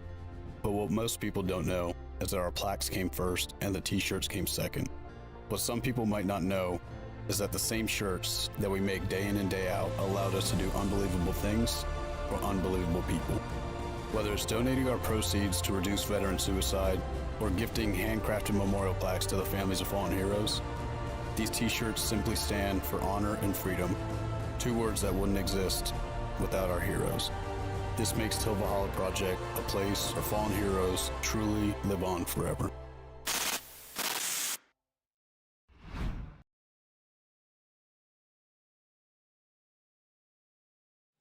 Welcome back, ladies and gentlemen. It is nightcap time. 305 Sprint Cars right back here at Peevely, Missouri. Getting ready to call the drivers off the track.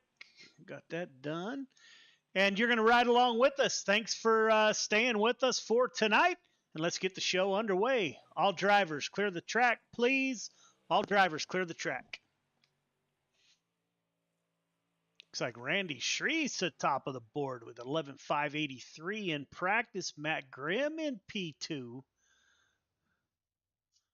right, fellas, welcome to the 305 Sprint Cars, brought to you by A&J Custom Creations. We will not dig back through all the rules. I will ask if there's any questions, comments, or concerns.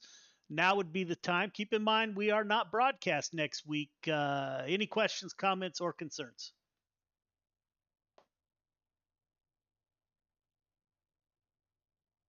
All righty, none heard. We're advancing to qualifying. Wish you the best of luck.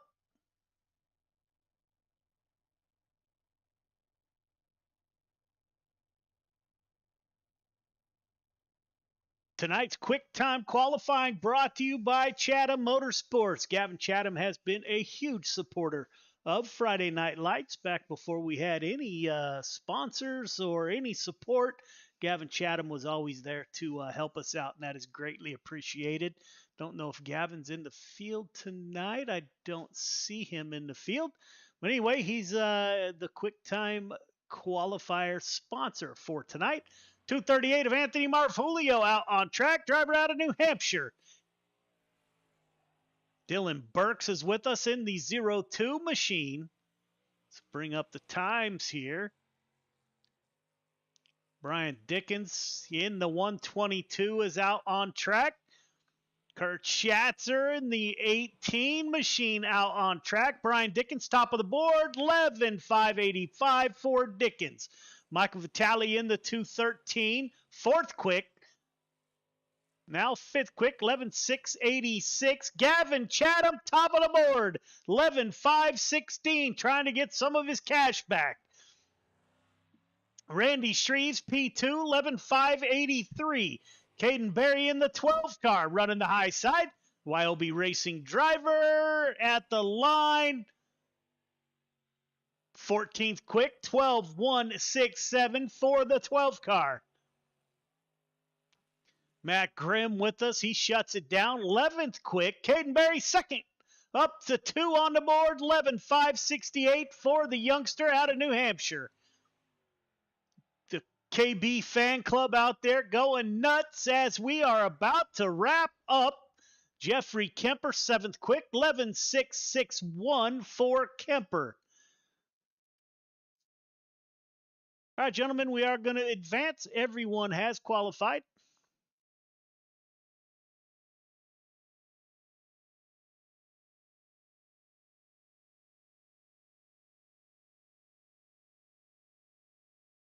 Gavin Chatham, top of the board.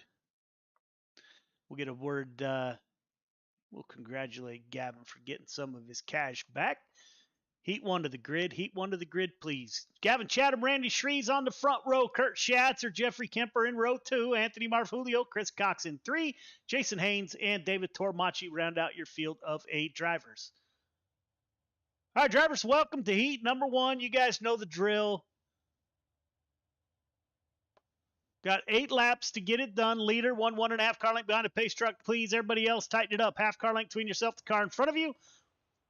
Start is on leader. Do not jump the start. Do not pass before the start-finish line. Congratulations to the 24 car for capturing the Chatham Motorsports Quick Time Award. You get a little bit of your money back there, sir. Nice lap.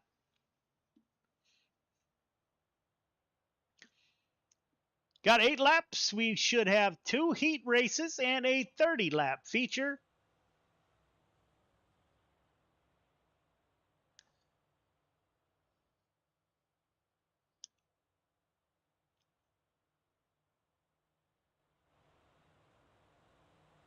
Pace truck should exit this time by.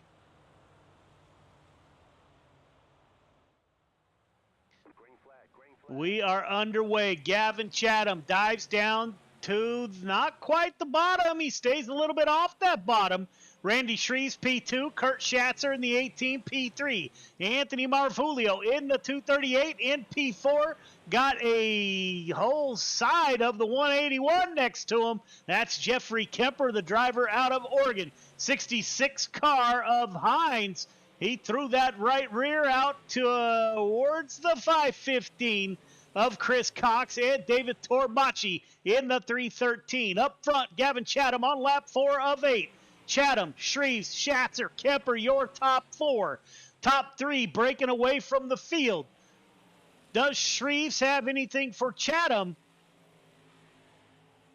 Have to take a quick look at the points. I forgot to do that before the race. Caden Berry, Randy Shreves, Matt Grimm, Chris Cox, Anthony Marfulio, your top 5 in the championship points. We do have only tonight and to next week for points racing. Gavin Chatham still at the front of the field. Schatzer in P3. The 181 of Jeffrey Kemper in P4, followed by Marfulio. Jason Haynes and Chris Cox battling it out. Canada driver, the 66 of Haynes, battling it out with the driver out of Iowa. That is Chris Cox. 1 to go. Chatham goes a little wide. Coming off a turn 4, Chatham for the win. Shreves, Schatzer, Kemper, your top 4.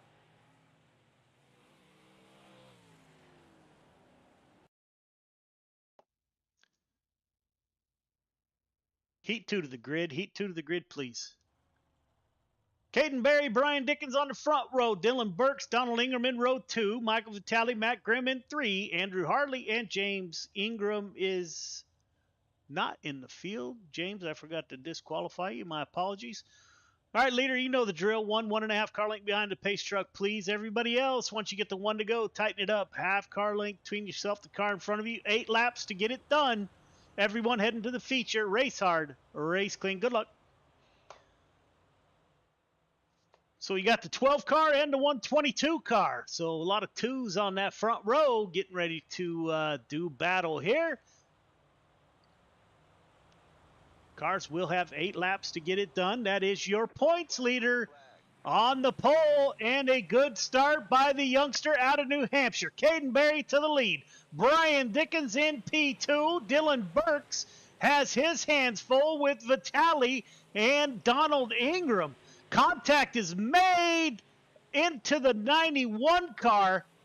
Everyone able to keep going. The 91 car of Matt Grimm, the Wyobe driver, currently running in P5. Looking on the outside of the 213. Cuts down. Barry up front. Getting it done. Brian Dickens in P2. My teammate, the Dirt Track Bank number 122. Driver out of North Carolina. Donald Ingram in the 10 car P3. Michael Vitale in the 213. Still battling it out with Matt Grimm. On lap 5 of 8, Barry still working the bottom side. Dickens working the high side. The youngster out of New Hampshire won't be long. He'll be back behind the wheel of his real sprint car out there on the East Coast. Not sure what the weather is tonight, but I can tell you the weather's great here in iRacing land as Caden Berry at the front of the field. Brian Dickens P2, Donald Ingram P3. Matt Grimm makes the pass on the 213 of Michael Vitale. Put Grimm up to P4. 1 lap to go. Berry, Dickens at the front of the field. 2 more corners to navigate for Berry. He dives down low. Slider line out the backside. Berry, Dickens, Ingram, Grimm, Vitale, your top 5.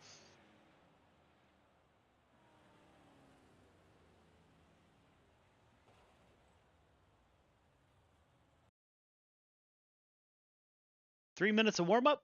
Ladies and gentlemen, we'll be right back for your feature event.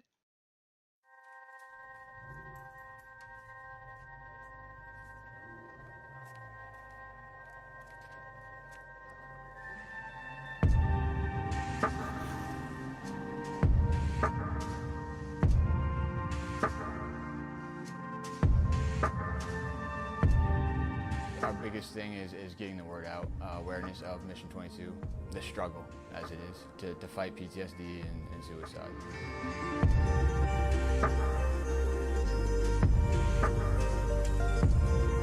My name is Corey Decker. I'm the state representative for Mission 22. The issue has been great. We got a bunch of great guys that have gotten together and decided to create this rally. The word's getting out, and it's turned into quite an event where we can actually help a lot of veterans.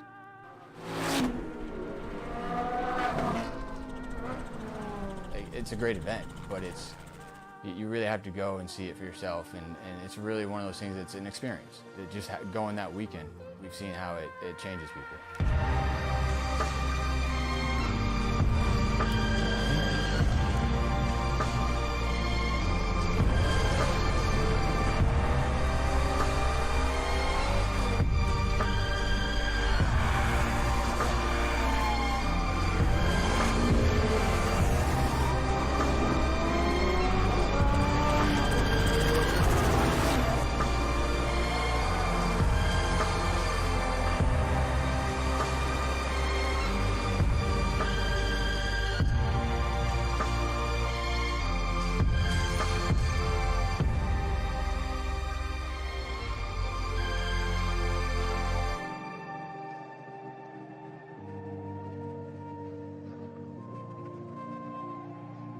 When people hear Till Valhalla Project, the first thing they might think of is our shirts.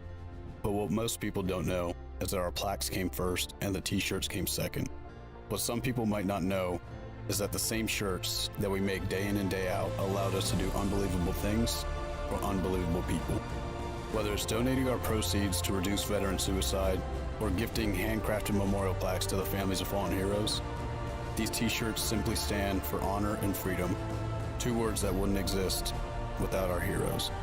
This makes Till Valhalla Project a place where fallen heroes truly live on forever. Welcome back. We're getting ready for the nightcap, a 30-lap feature.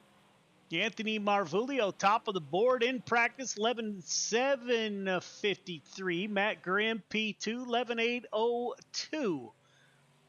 These drivers will have 30 laps to get it done to close out the night of week 11.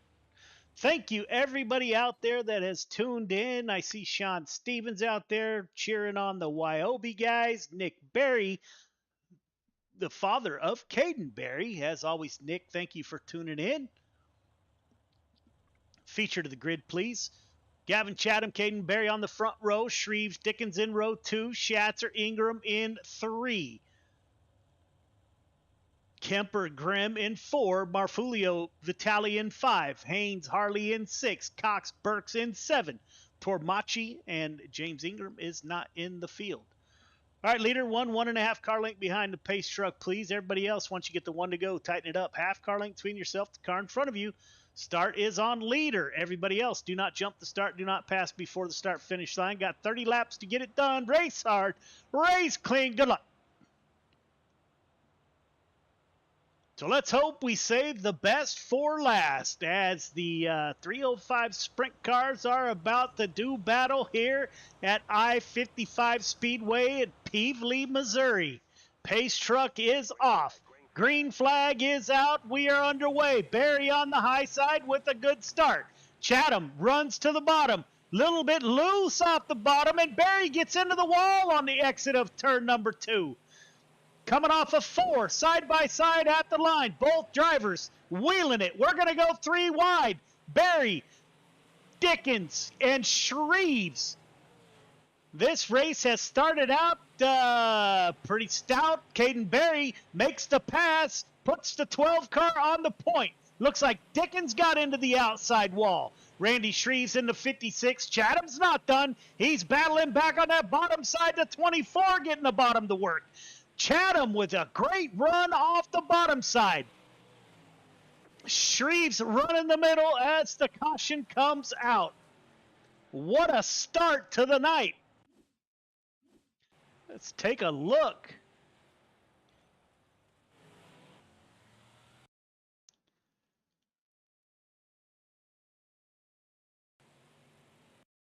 I think that was the 66 car up there that came up in front of, I can't see who that is.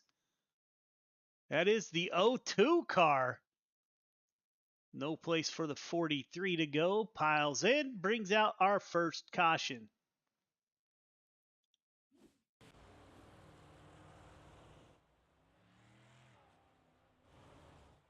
Gavin Chatham sets your quick time. Tonight's 305 Sprint Cars brought to you by A&J Custom Creations.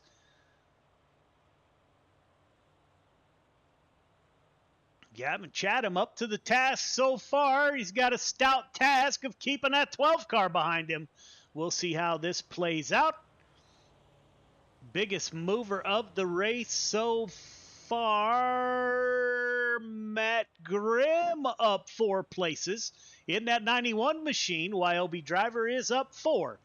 We are only on lap 4 of 30, so we have a long way to go.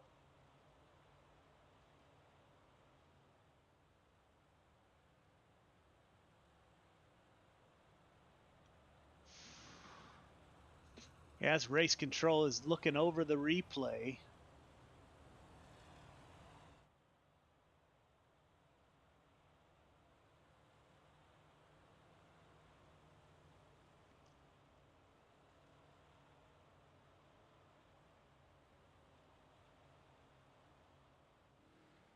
Taking a little bit of extra time to get it right. Gavin Chatham really found something on that low side. You can see the track is about slicked off. There is a right down there at the exit of turn 4. A little bit of tack left in the track, and the 24 was able to find it. He was able to get back by the youngster in the 12 car. Lights are off, getting ready to go back green.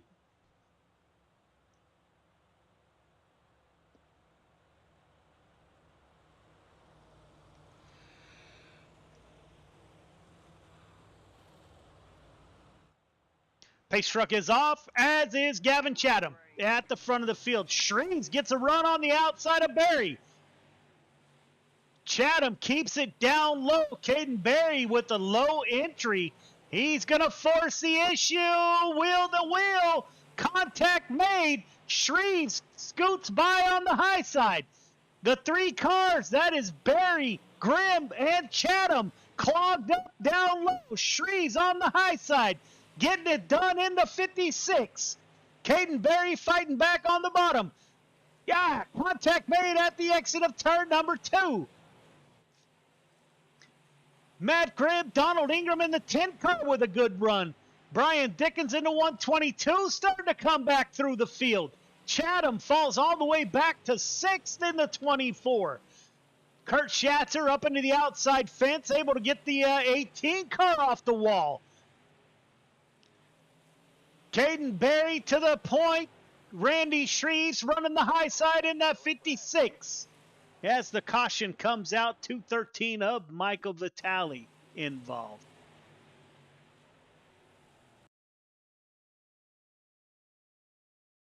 That white and gray car of Vitale gets a little bit loose there.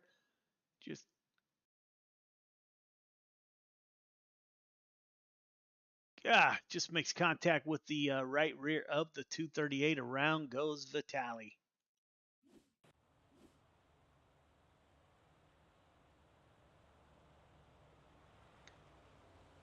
So that will bunch everybody back up. Not sure if that's a good thing or not. The top dozen drivers really putting on a show.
66 of Haynes gets in the back of the 40 car.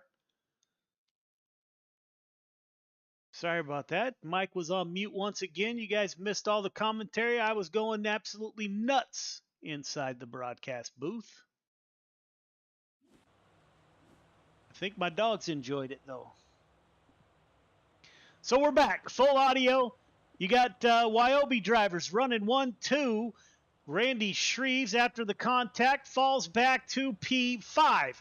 The 10 car of Donald Ingram currently running in P3 on lap 12 of 30. Here we go. Restart. Good start by Caden Berry. Matt Grimm goes to the high side. Donald Ingram. Now Gavin Chatham is back in the mix. Chatham pulls to the outside of Shreves. Shreves on the bottom. Going to give the bottom a look in the 56. Can't quite get it done. Matt Grimm, Caden Berry at the front of the field. Berry off of turn 2. Berry on the bottom side. Kurt Schatzer now in the 18 car like he was shot out of a cannon off the high side. Schatzer running the high side. He is falling back one from the start.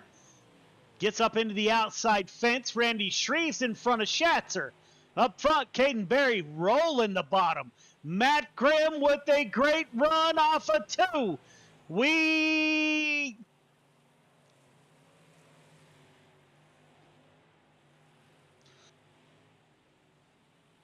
Sorry about that. Had to sneeze. We have a lead change. Matt Grimm to the point. Caden Berry falls back to P2. Donald Ingram in the mix, just holding his own in the 10 car. Gavin Chatham slides around, looking to get around the 10 car. Berry and Grimm close to making contact. Slider from the 12. Will it be a crossover from Matt Grimm? Now the driver out of Ohio dives down low. Slider from Grimm, crossover from Berry. Caden Berry stays down low this time. The 91 car of Matt Grimm falls in line. What a show at the front of the field. This brings Donald Ingram back into play. Gavin Chatham is there. Randy Shreves is there. Top 5 running super close together. Grimm into the outside wall a little bit. We're about to have lap traffic. Grimm down low, Berry up high. 40 car moves down out of the way. 2 drivers side by side. Teammates at the front of the field. Berry with a great run off of 4 on lap 23 of 30. Matt Grimm. Yikes, that's close. Gavin Chatham now in the 24. Chatham wants back in the mix. Put Chatham back into P3. Donald Ingram falls back to P4. Randy Shreves in P5. Chris Cox riding the 515 back in P6. Lap 25 of 30. Grimm down low, Berry up high. That 12 car getting a great run off the high side of turn 4. That is going to be hard to beat when you're getting a good run towards the flag stand. 91 down low, can't close the deal. Lap 27 of 30. Grimm, Berry at the front of the field. Donald Ingram in the 10 car. Gavin Chatham in the 24. Shreves about to have company with the 515 of Chris Cox. Here we go, ladies and gentlemen. Buckle up. We got 2 to go. Will the 40 car play a role? 40 car clears out of the way. Now we got 2 to go. My apologies. Berry into the outside wall. Grimm went into the outside wall. Coming off a turn 4, 1 to go. Caden Berry with the lead. Matt Grimm in P2. Grimm into the outside wall. Caden Berry, 2 more quarters to navigate. Coming off a 4. The 12th car for the win. Grimm P2. Gavin Chatham is able to gather it back and finish P3. Biggest mover of the race is Chris Cox, who moved up 7. Matt Grimm moved up 6. Top 3 start finish line, please. What a way to close the show. Caden Berry, Matt Grimm, the Wyobe boys back on the podium.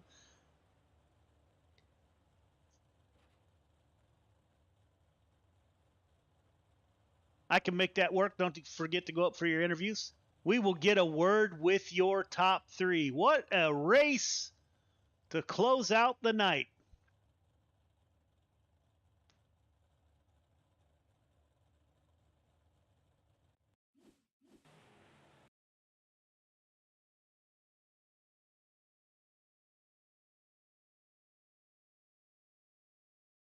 Gavin, this is Joe. You got me? Hey, Joe, how's it going? Man, I'm not sure it gets much more exciting than that right there. You started on the pole, you fell back quite a ways, and you just dug yourself back in the 24 man and kept coming. Walk us through your night, brother. Uh, well, we just keep fighting and digging, and that's what we do. We never give up. Yeah, we had a good car tonight, and everything was kind of going well. When I watched the replay, I think Caden might have been a little too aggressive there and really shoved it in on the bottom and slid up and kind of got me out of shape. So we slid back to fifth, and then we fought our way back up. Hats off to Donald Ingram, man. What a great race with him, side by side, lap by lap, nice and clean. Clean, good race, and he was putting up a fight on the bottom there, and I finally got past him and finished third. So overall, setting quick time tonight, winning the heat, and then finishing third in the features. Definitely a good night, and we'll take it for sure.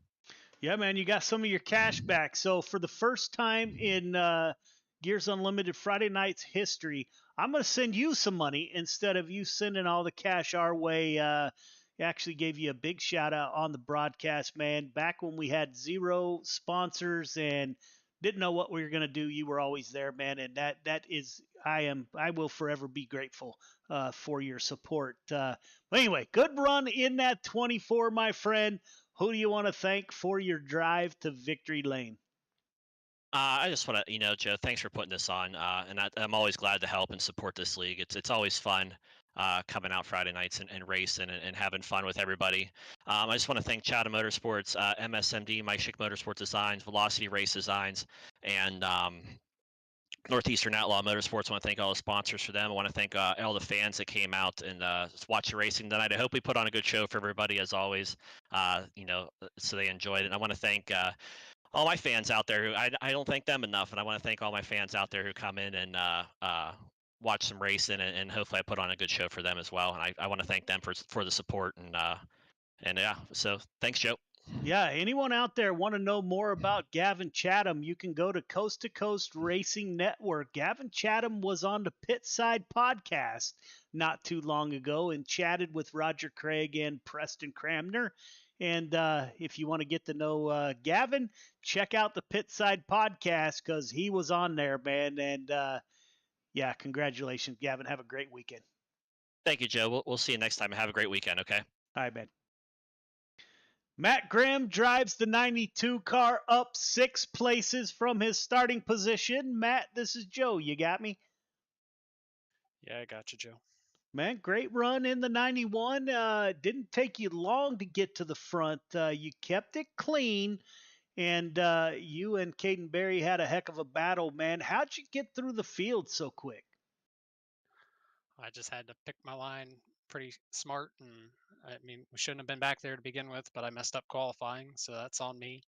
And then I was hoping to make up a lot of the ground in the heat race, but I got blocked the whole time, so I had to do it in the feature, and got lucky with starting on the outside and was able to pass a couple cars up there pretty quick. And then I thought I was going to go straight to the lead, but they were 3 wide and I had nowhere to go. But it was a good race coming from the back like that, and only getting a 2x because somebody just wants to run through the back end of you instead of cutting under you.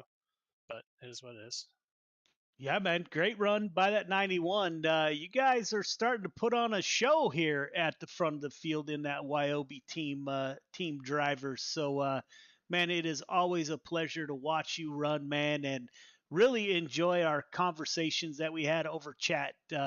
So it was great to get to know you, man. Great run by that 91. Who do you want to thank for your drive to a podium finish?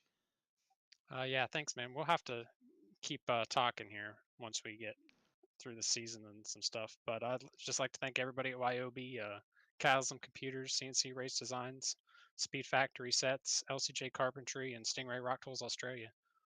All right, man. Have a great weekend, and we won't be broadcast next week. I'll be at Silver Dollar Speedway behind the wheel of my real car for the first time ever, but we will be back for the Dash for Cash.